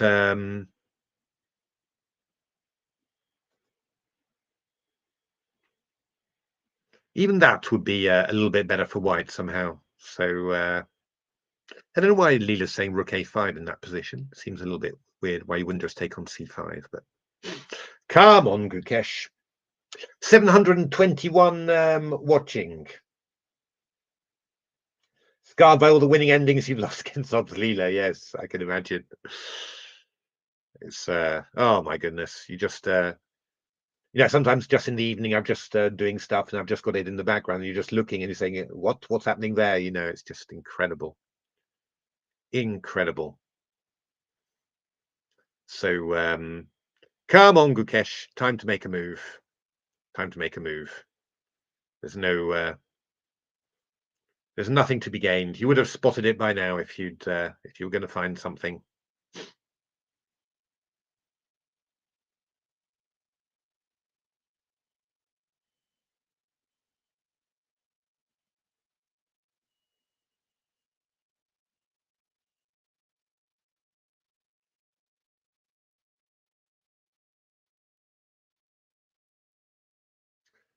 Yeah, I don't know whether. Yeah.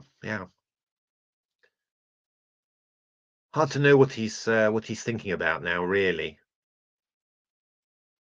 I mean, there just isn't. Yeah, challenging lead chess. That's right. So wait a minute. I think I've got. For example, this is Leela peace odds, where you can basically challenge all sorts of different things there, and you've also got Leela knight odds, Leela rook odds, Leela queen odds. Queen and piece, queen and knight seems to be quite popular at the moment with people. Seeing a lot of that. Somebody's gone for two bishops. I'm just looking at the moment. Two bishops, two knights against Leela, which is quite something.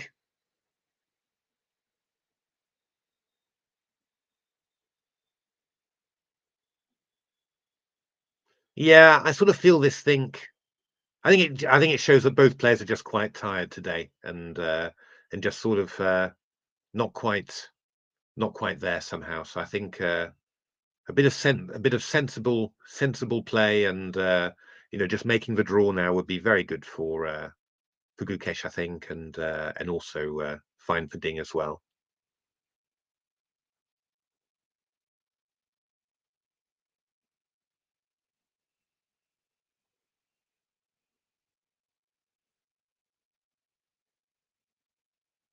But I do wonder. I wonder what king odds would be best. Yeah, king odds would be great, wouldn't it? I do wonder, how the rest of the match is going to go. I mean, it's going to be really intriguing to see because it's going to get tenser and tenser, and um,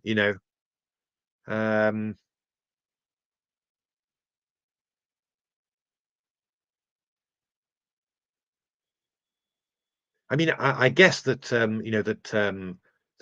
Ding would feel that if you're playing rapid chess, that his chances increase against Gukesh. I mean, I think definitely that he would feel that. So that would actually be kind of a sort of a victory somehow for Ding, getting to the playoff. So that might play a little bit of a role in the last couple of games. I don't know how Gukesh feels about that, but I think he would probably feel that he's better in classical than rapid. So you know, um, but yeah, I mean, you do feel that if Gukesh plays another few games, with like he's played the two previous ones, then at some stage something has to give. I mean, Ding can't keep on defending positions like that all the time. You would have thought. Um, it's just a question whether Gukesh has still got the energy to do that somehow. Yeah, yeah, indeed. That famous Queen H1 game.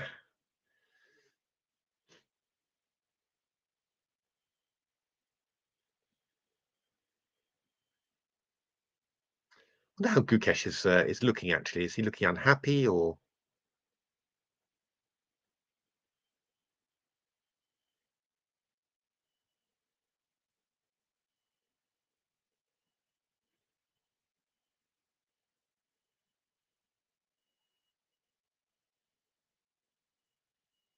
Does make me think though that that Queen B5 was that Gukesh really thought that he was really well not virtually winning maybe is a bit too strong, but he was really it was a massive advantage, right? That the Rook A6 was a blunder, and that he's been quite unpleasantly surprised at how easy it is for Black to defend this position, and that he's just trying to, you know, he's just trying to really he's finding it hard to really accept and convince himself of yeah, this is equal. Does make me think of that. I've had that, I've had that. Obviously, I'm talking from some experience myself, just somewhat lower level, but you get those sort of things where you can't believe it. Simply, you can't say this cannot be true that the black can get away with this. Simply, you know. Yeah, I mean, even a position like this, that you just say, where are we? Rook A6. You say, come on, I can't believe that you can do this. You can't. I've got Queen D8 check, Knight E8. I must have something now, right? Rook C8, for example. Why isn't this winning? In this case, it's takes, and Rook B8 is fine. But that sort of thing. I think that this is what he's sort of looking at it and saying, I can't. This offends my feeling of what's right in chess somehow. Um, get this feeling a little bit from this long think because there's no point anymore in this long think. I mean, in principle, you just know that this is fine for black. You're getting bishop c5, you're getting rid of the knight, and then it's just gone basically. So nothing to be done.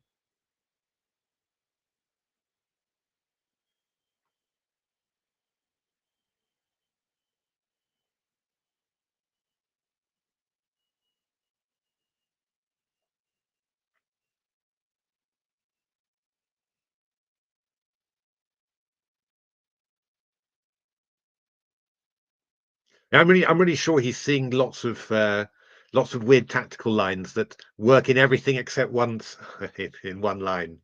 The one line, being again then not too difficult to find somehow. It's because there are so many things that look like, oh, could that possibly work? Oh, no, it doesn't. Lots of stuff like that. 18 minutes. We've got less time than Ding now.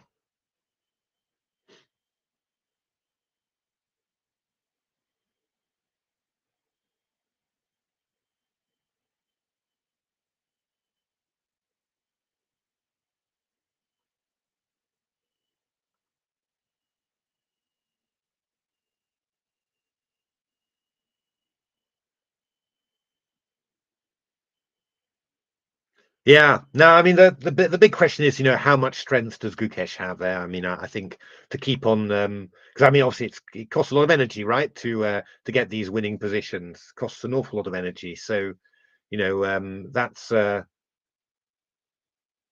kind of kind of the question as well. Is Gukesh going to run out of steam, or is he going to keep on being able to make these massive efforts somehow? But but if he does, yeah, you sort of feel that Ding can't do that forever somehow. Um, but yeah, I know what you mean, Prabhat, but I don't think it's really possible in this position. I don't think you can really do it. But I think he needs a break. I think that's my feeling. He needs the rest day is going to be good for him as well. It's not just good for Ding, it's good for Gukesh as well. He needs a break. He needs to just calm down, get his nerves back, get some calm, and off we go. That's why I do sort of I'm wondering a little bit whether Gukesh can keep on setting those problems somehow, and whether he's really going to have the strength for that, or whether he's going to run out of steam somehow. You know.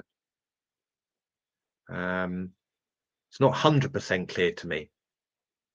If he does, I think that Ding must crack. I can't believe that, but it might well be that that he just runs a bit out of steam, and then then anything could happen really. Ding's obviously not in the best of shape for exploiting the stuff, but yeah, Gukesh could go wrong in a way that's quite quite tricky somehow. I don't know. It's a fascinating match. It's just really so many things could happen in it. So this is a bit much. 20 minutes on this.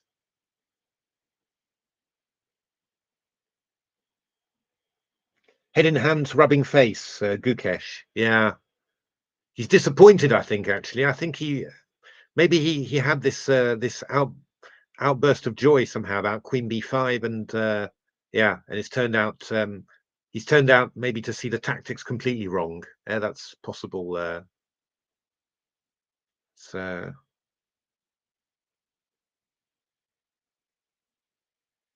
no, I didn't place a bet. Ding would have been good value, wouldn't he? Crumbaloonies. But yeah, no.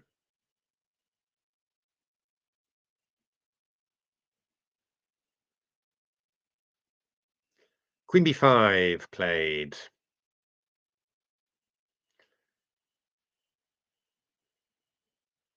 Yeah, so whatever, really. H6 from black is possible.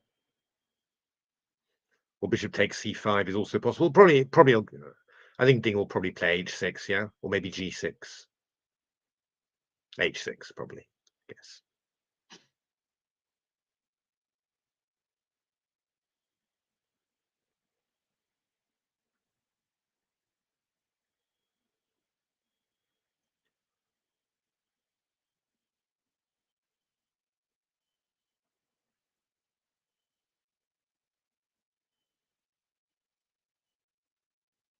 I mean, just think of one thing actually. I mean, I think what you could say is that after Queen B5, if takes, it's kind of important that Black plays Queen B6 here because I think after Rook B6, Rook A1 wins for White because the Queen's trapped.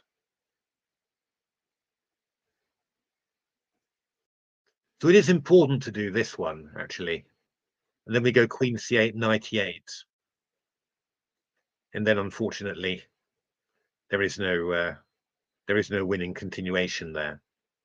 But that is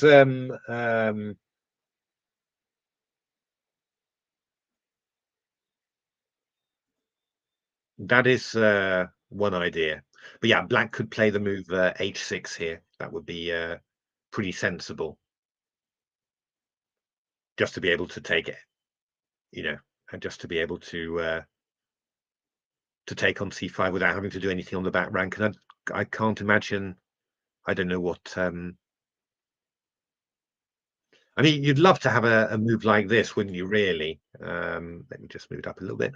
But unfortunately, you go Rook A5 here, which ruins that. Pardon me. Just trying to think whether there's one more trap you could play. One more idea you could do. One more way to confuse your opponent.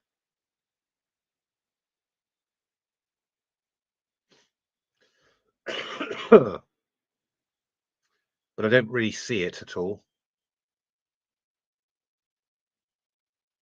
No, I don't really see it.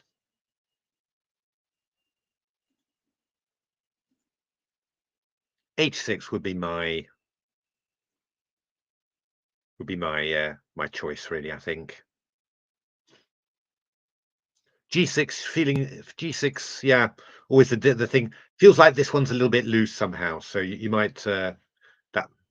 I mean, probably fine, but I'd just be thinking there might be a tactic there. But H6 feels like much more solid here. Yeah.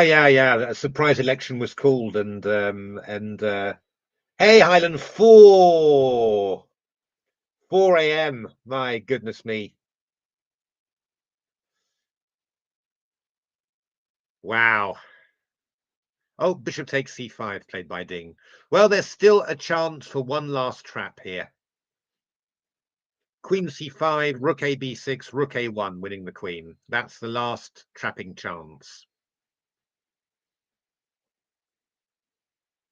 If that happens, I will eat a biscuit. But no, Ding has taken on b6 with the queen.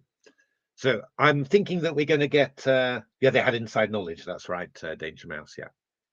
Because nobody expected the election to be called, so it was pretty scandalous, really. I actually don't think anything happened to the guy, really. It's very strange. There was more than just one. There was loads of them, apparently. But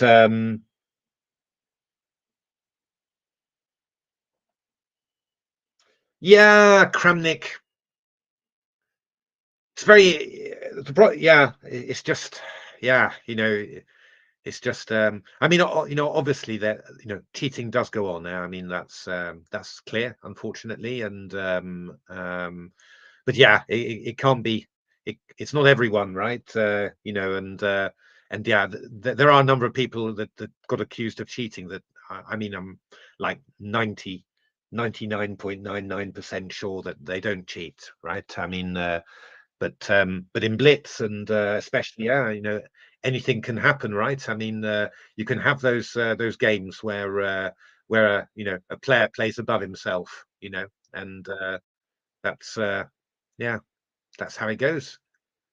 So yeah, we're getting all the pieces. G5 played. I would have thought, to be honest, I would have thought that Gukesh would have played H4 to stop G5. I think that would have been better technique, but anyway, not paying much attention, I think. Careful, Gukesh. Two strange moves, actually, from Gukesh, I have to say. Rook c6.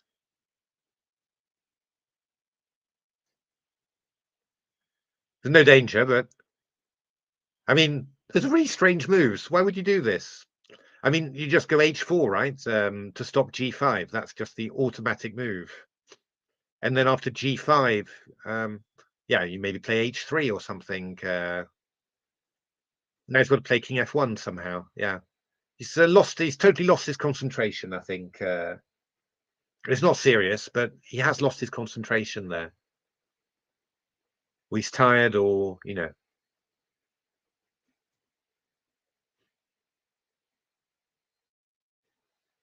So I'd go h3, I think, yeah, just to make sure that pawns get exchanged if you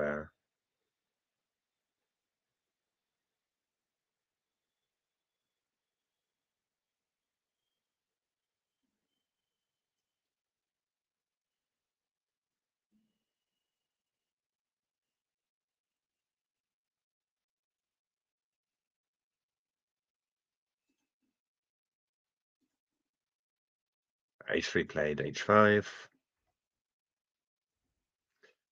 Yeah, now whatever, really. You can't really do much wrong.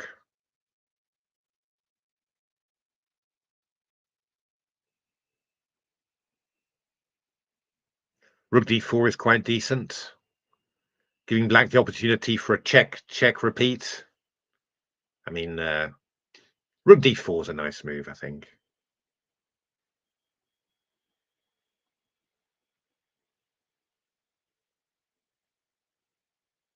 I think I'd go rook d4.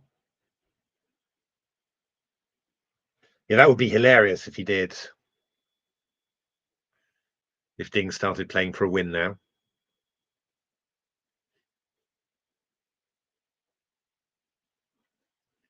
Those moves were a bit strange somehow, yeah. It's rook a1. Slightly odd. It's fine, but it's just, yeah, just not the moves I would have played, right? Are we going to get a draw by repetition? Bishop b7, rook b2. That's what we want. That's what we're looking for.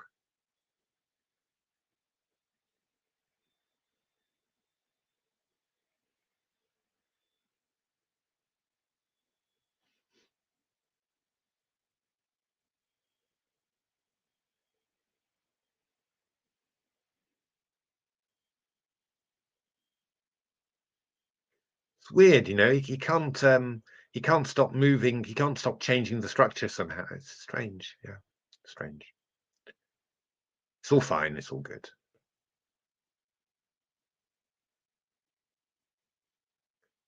I think he's feeling a little bit cooked somehow. Gukesh. I think he needs the rest day is good for him, I think.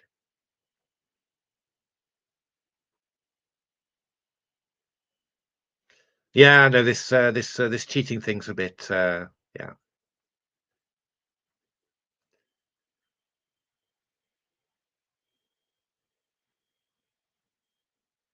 But obviously, yeah, I mean you can't shouldn't completely ignore the problem either, which is I think that's one of his points that is kind of being a bit ignored a little bit.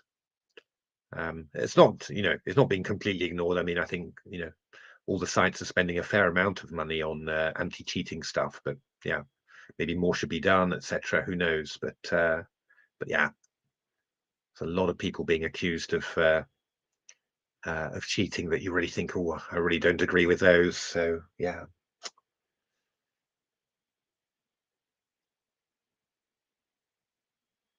Ding's thinking. He's wondering whether he can get interested or not.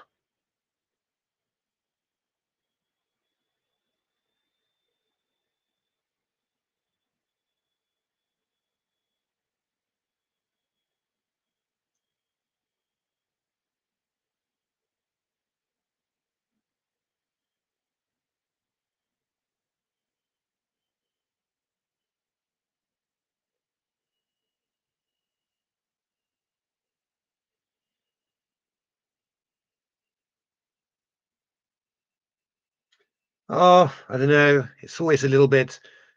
He's always saying that that he, yeah. It's always, I don't know. I just don't want to really talk about it, to be honest.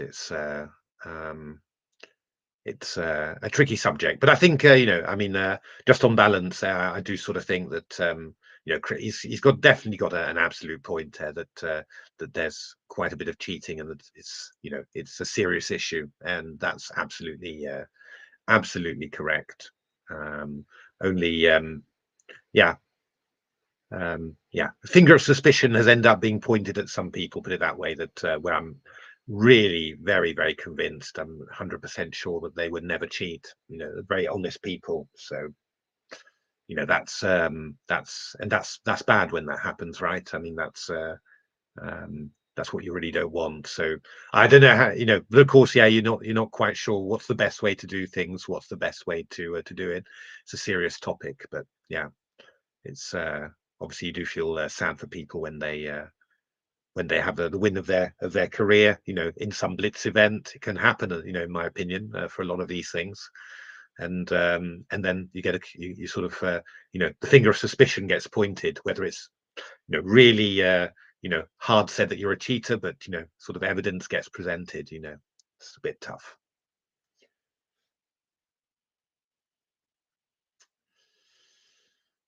Uh,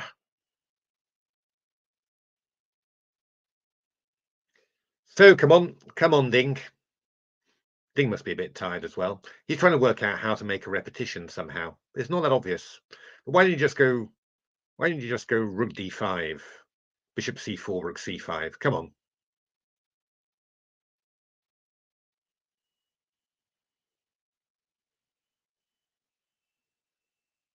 I mean, there is like literally nothing that can ever happen to you.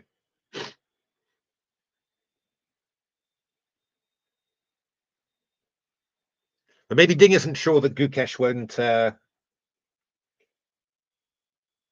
Maybe Ding isn't just really certain that Gukesh won't play for a win somehow. So he's trying to be absolutely certain somehow.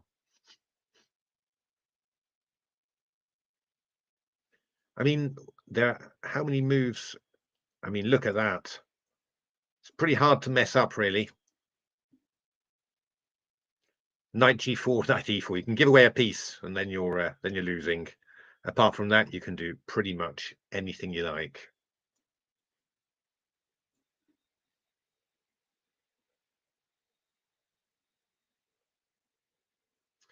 Yeah, one more draw. This one was Felt like it might have been promising somehow, but turned out I think Gukesh just a bit nervy, just sort of snapped at a chance really, instead of just you know, building up slowly and letting the pressure rise on Ding somehow. But ooh, all right, let's have a look. Knight d7.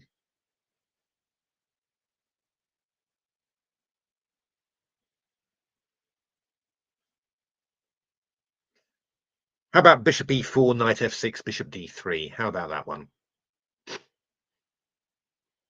You think that could be a good repetition? I think that would be a good repetition. Bishop e4, knight f6, bishop d3. Come on. Come on, guys. Let's use our creativity here.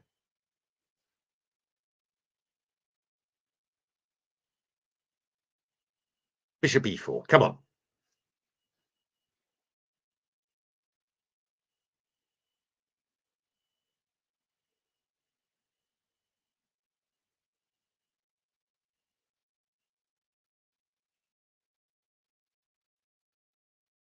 Yeah, no, I think they need a day off. I think particularly I have the feeling that Gukesh is looking a bit tired there. So I think they need a day off, recover, and then off we go again. It's I think that'll f4. F4. That's a move.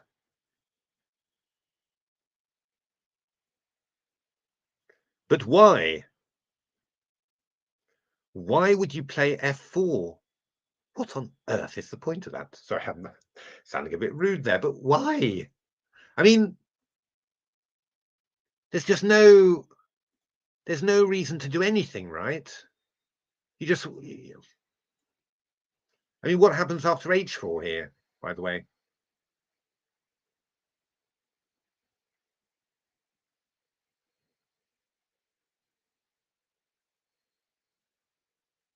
Yeah, but this is bananas.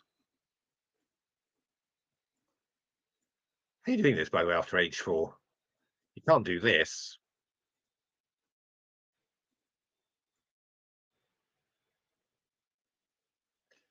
Suppose, I mean, yeah, even this. I mean, who are we kidding, right?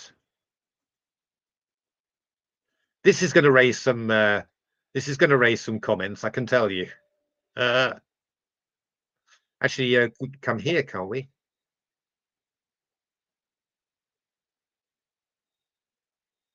Oh, is he trying to? He's trying to. Is he trying to trap somehow? He's trying to be cunning. Go rook a4 and trap. No, you're not even trapping. I don't know what he's doing. Oh, he's gone gf4. Okay, and rook c3. It's weird. I'm sure that's going to get some comment from people. Black's a bit better, isn't he? Yeah, no. Black's just a bit better, yeah.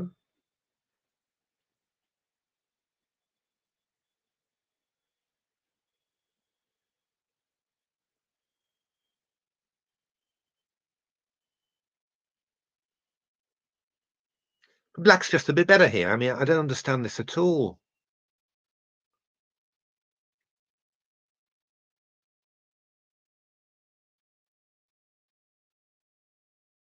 I mean, I'm just threatening knight c5, and then the h3 pawn is hanging. I mean, what is this?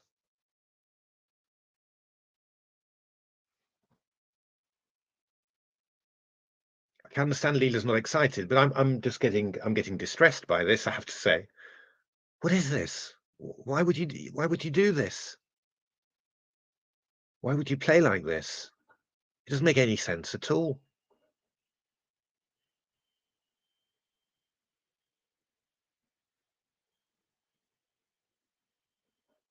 It makes no sense, this. Absolutely no sense. I think rook a4. I mean, Leela's saying this one, but I don't know. I'm not so sure about this rook ending with the weak ones. I wouldn't play this one. I think maybe rook a4 is what I would want to play. And after knight c5, then rook c4. That's what I would want to play, I think. And then I'm confident that we're going to make a draw here again. He's played king f2. No! But why? Why? Why are you doing this? Why are you doing this, simply? What is the point of how can you have it's weird, right? But I mean, how can you have turned this into this? I mean, it doesn't make sense, right? It doesn't make any sense at all. It makes no sense, this. Whoa.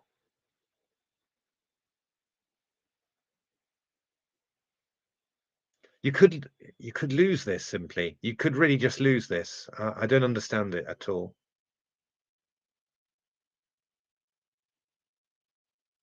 I don't think Ding's going to offer a draw after move 40, right? I don't think he is. I think he's going to play. You don't lose anything by playing.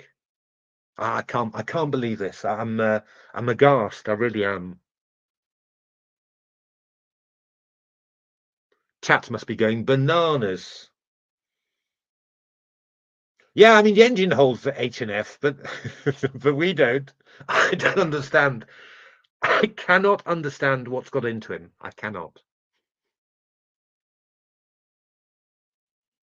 This is simply astonishing. It truly is astonishing, this.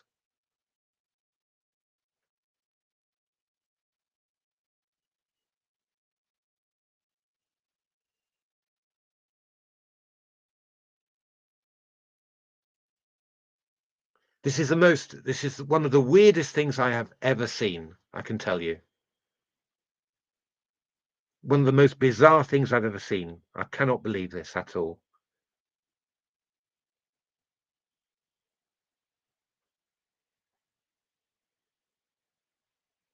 Yeah, but why would you even do this? What possible interest could you have in playing this? Yeah.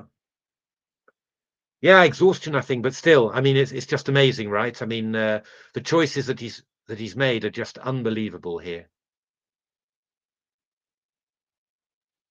And but the bad thing is he's sort of showing weakness, right? I mean, because you're going to notice this, right? For future games, you're going to say, "Wow, he must be exhausted. He must be really, really tired.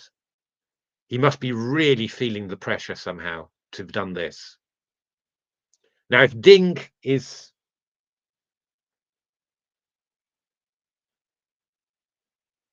if Ding is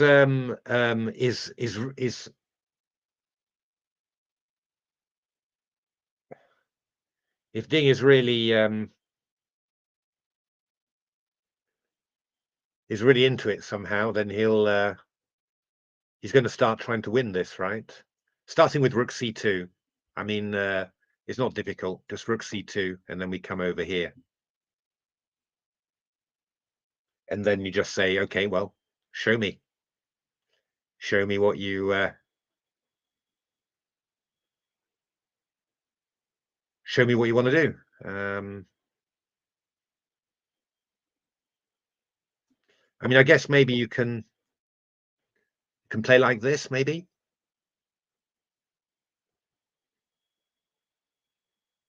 You know, I'm sort of thinking of trying to hold it like that, but it's not clear, right? I mean, black plays F5, then King F6, H4, and then Rook H2 is going to win the H pawn. Oh, I can. I'm just depressed by this position.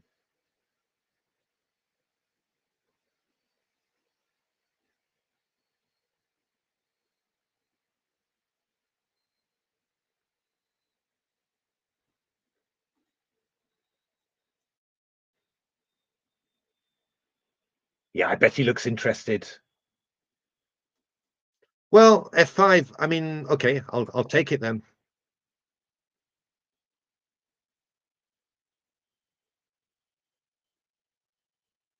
I'll just take it and say, okay, white. Okay, white. Well, hold it then. There's nothing. It's nothing clear, right? I mean, it's nothing. There's nothing clear in this. Simply, Rook G1, Rook G3.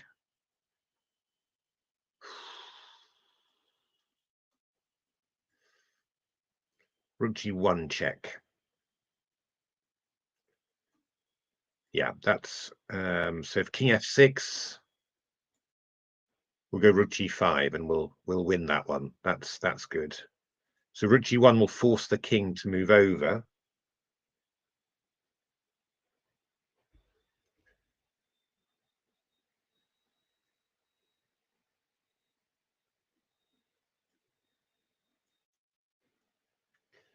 Maybe we come here. Rook H2.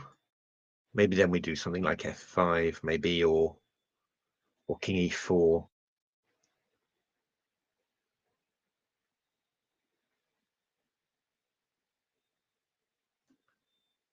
Oh,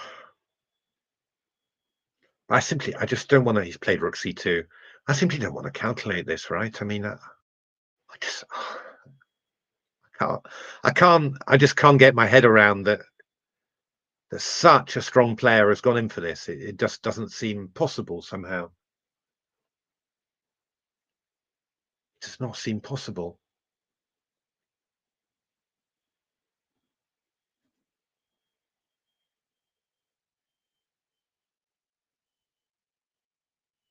Yeah, I mean, Leela's, sort of saying, yeah, but if I get Rook FH, it's fine. But that's quite tricky for a human to defend.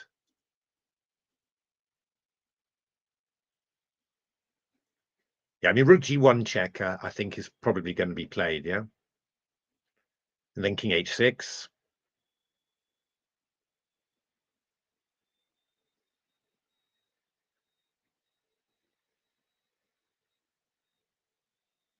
Well, F5, I just take it, yeah?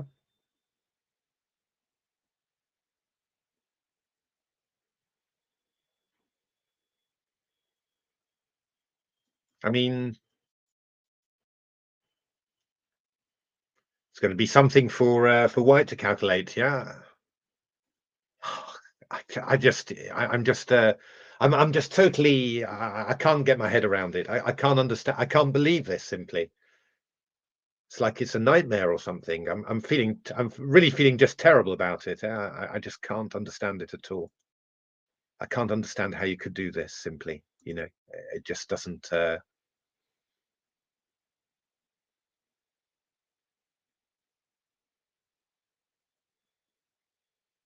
Yeah, yeah, yeah.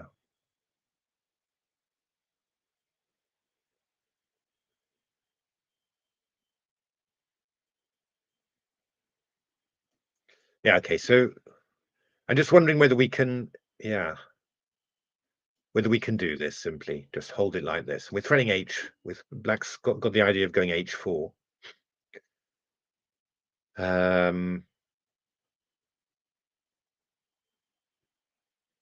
wondering whether I should play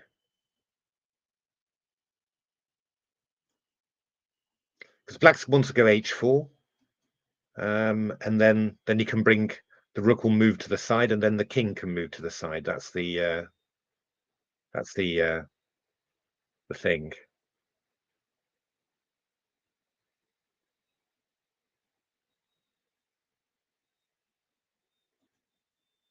King F3 he's played. Okay.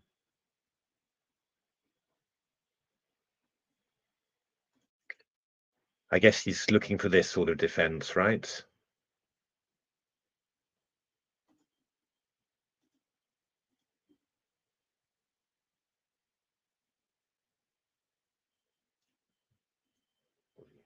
Sorry, Leela's looking at just giving away the pawn, right? I mean, how do I ever guess this is a draw? That's rook and F. Yeah, but you can't play this. You can't. You can lose rook F and H. No, just weak pawns. Just I mean, it's just compare. I mean, even here, you had this position, a perfect pawn structure, bishop and knight, and you've ended up in this with split pawns and pawns that can be attacked by the rook easily. The king. I mean, he's going to lose this simply. I'm sorry, but he's going to lose this. He really is going to lose this. This is too much. He's absolutely going to lose this somehow, I think.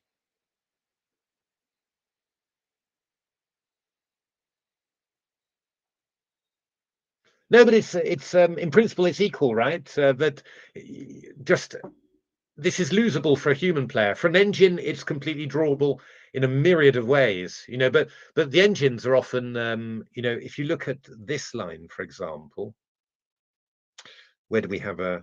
Well, I mean, the engines are seeing lines where Black's king with an F and an H pawn against a bare king, and the rook's on. That's a draw. It's a theoretical draw, but you know, I don't. But it's hard to draw. I mean, the engines can draw it fine, but it's hard to draw. I don't. No, sorry, I'm getting a bit upset and all that. I'm absolutely deeply upset about it. I'm really, I'm in tears virtually. I can't believe that this has happened. I don't. I can't for the life of me. Rook D2 played, of course. I can't for the life of me understand what has possessed Gukesh to play this.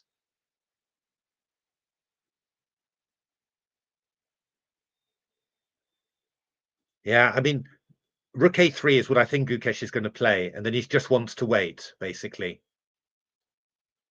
Now, yeah, Leela suggesting this, which, yeah, this will be drawn, of course.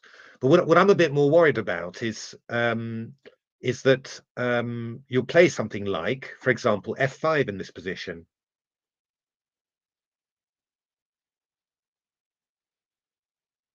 And the plan is, if you just wait, I'm going to play H4 and King F6, and I'll go Rook H2, and I'm just going to pick up this pawn. That's what I'm worried about.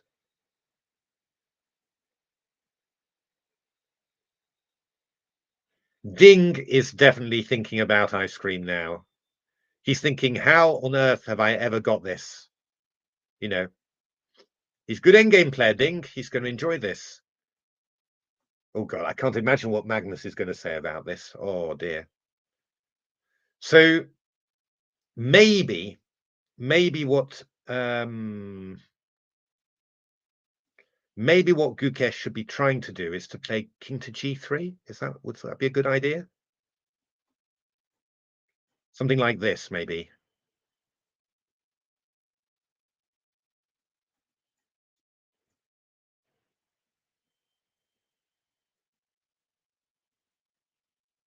And then always head back to h. That's possibly decent. Possibly decent. What is Sessa saying, by the way? Let's have a look at Sesse. Rook A3.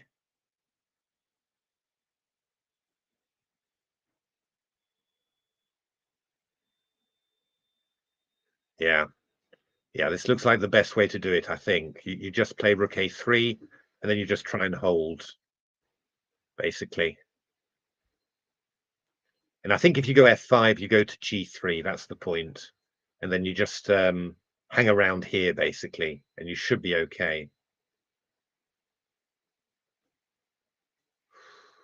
Probably should still be okay.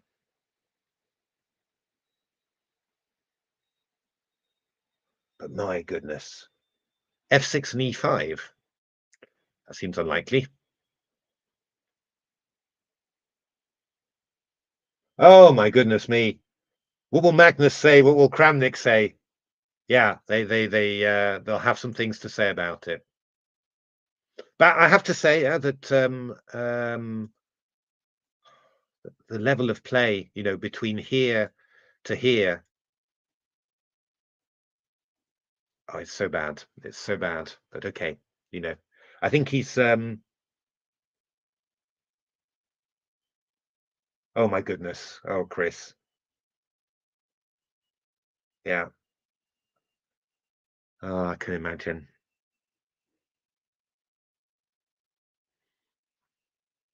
To be honest, yeah, it would be well,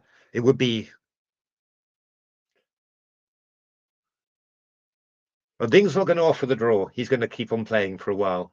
And but I think the Gukesh can just play Rook B3, Rook B3, Rook C3, Rook B3, Rook A3. He can just keep on going there.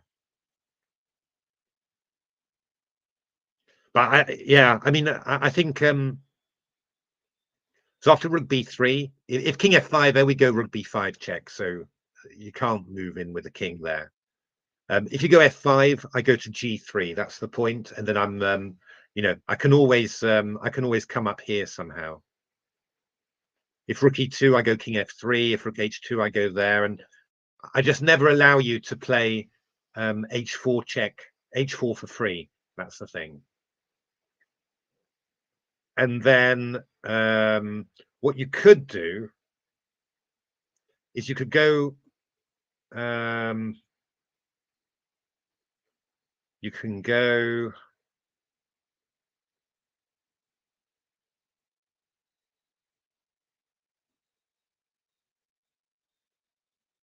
something like h4. Not quite sure how to do this, and rook there. I want to just swap these off somehow. But this should still be you know, this is still a draw.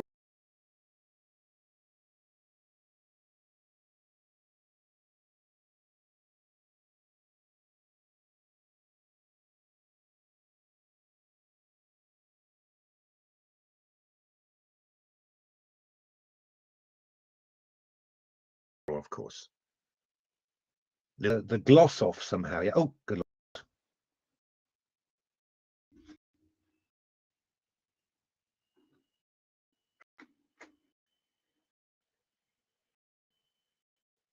Oh. Sorry, are we back there? Just lost the stream for a moment, but I think we're back. Yeah.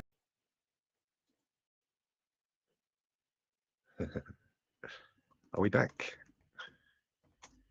I think we lost the stream.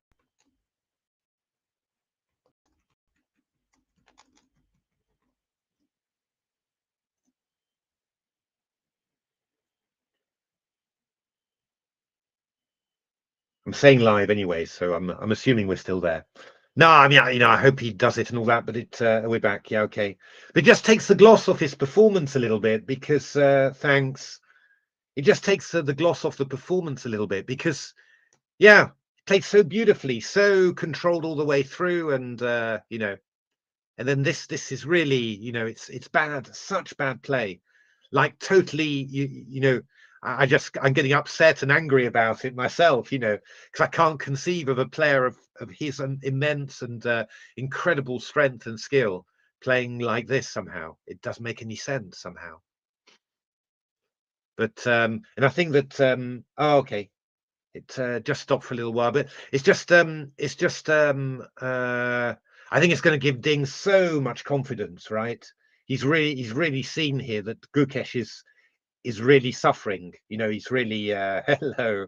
He's really suffering, I think. You know, he's feeling the pressure as well. And yeah, I think that's what you need to do. You need to try and do that. I'm not quite sure how to do it. I was thinking h4, king g4, rook f2 maybe. But then I started wondering whether I could play rook b4 here and just, you know, and that wouldn't quite work. But something like that. Leela was managing. Well, Leela was managing somehow. Oh yeah, putting the rook on f1 somehow. This was what Leela was looking at. Rook a3, king g6, rook there, check, and h4, f5, and playing like this. But okay, you know, this is still a draw. This is still just a draw, so you know, not and should be okay. So f6 played by Ding. Interesting.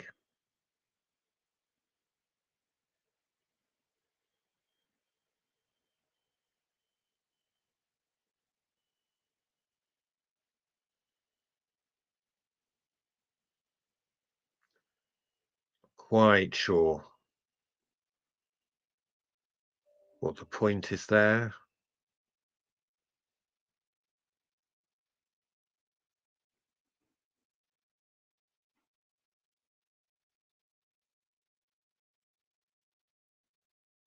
Not quite sure. Yeah, maybe just make it's just a slow move, right? I mean, I think White's going to just play rook a3 here, right? And just you just wait, I think. Yeah, I mean, what Leela was looking at was to play check like this and go h4. That was the one. King g4 there. That's possible. I mean, I'm just wondering whether you could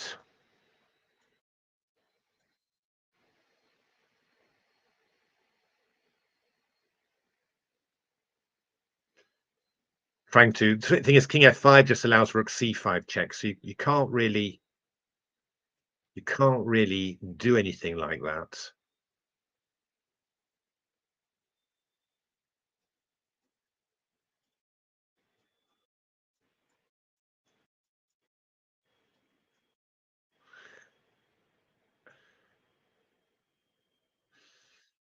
Trying to somehow to sneak my way through somehow, but I just don't think it's possible really. I don't think you'll ever quite manage somehow. Yeah. I'm just give me just gonna get another coffee and I'll be right back.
Oh, so is he going to go e5 now? Maybe. No, surely not.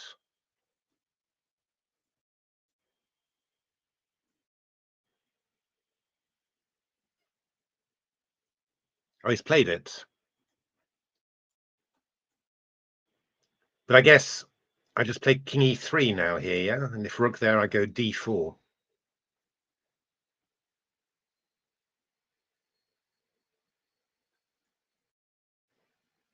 Well, Ding hasn't tried. I do! Yes, Paul, you're absolutely right. I have a Sage Barista as well. That is incredible. That's amazing. That in the well, I mean, I think you need some special recognition for that. My goodness. Oh, f takes c5, rook takes d3. Oh, okay. Oh, okay. Oh, Ding hasn't tried hard at all. My goodness me. That's surprising somehow, yeah. I'd have thought he would have sound of the grinding golden ears. Yes. Brilliant, amazing, Paul. Quite incredible. I'm a bit shocked by Ding now. He hasn't even tried at all somehow. I mean, you could try a little bit, right? You could. Hmm. Yeah, yeah, yeah. Strange, strange. I think both players must be very tired. I think the rest day has come as a bit of a godsend for both of them. Yeah, I don't understand what Ding's done. I don't understand this. He's just, you can play this position forever. I mean, Magnus would make you play for 100 moves here. You know, all the time showing his contempt that you've allowed it to come this far to you. But yeah, yeah, yeah, yeah. Strange game. Strange game, wasn't it, really? It's yeah, very strange game. I find it hard to really get my head around it. I mean, interesting opening idea by Gukesh. Ding reacted well, very concretely. Um, and um, and then it all went a little bit weird. Ding played knight b6. Gukesh played bishop a5, and you thought that Ding was going to just, exchange off to some precise equality. And he sort of had a double take and just played a move that gave Gukesh a nice advantage, a nice typical Catalan advantage. And then Gukesh kind of hurried it, and just Ding's calculation was perfect there, and you just sort of thought, well, this is just a draw basically. But somehow, yeah, I don't know. I think Gukesh, I think he really thought he was probably winning when he played Queen b5, and now he just couldn't believe that he wasn't winning.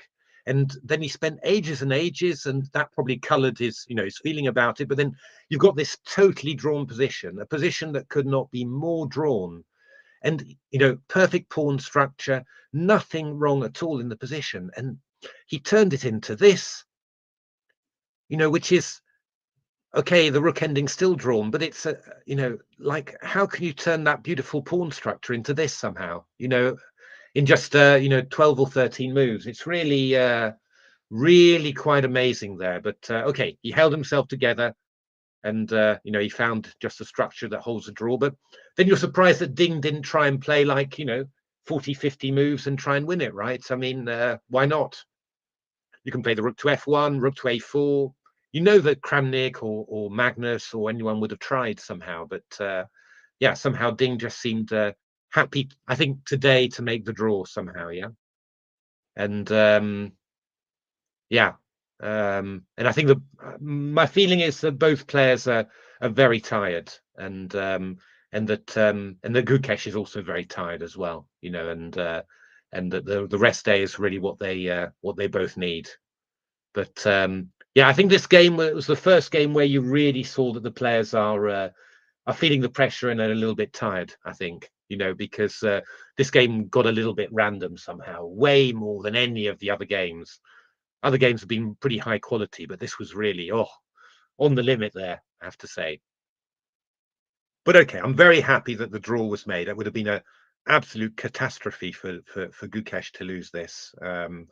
He kept himself together, brilliant to the end. So hoping now for yeah, for a good rest on the rest day, calm down, and then recharged, fight for round 10. There we are. Thanks very much, everyone. Thanks so much for watching the stream with me. It was a little bit longer and more exciting than we thought, which is always good. And yeah, just hope that you all enjoyed it. And I think I'll probably do a stream on Saturday. I think I'll probably try and do that when it returns. I can't on Sunday, unfortunately, because I've got a family celebration. celebrating my mum's birthday a little bit early. But anyway, hoping for a great round 10. Looking forward to that. Thank you, USA. The World Championship is hard. Yeah, you're absolutely right. Thanks, Mr. Beads, and see you next time. Thank you, USA. I'm rich. I'm rich. I'm going to get a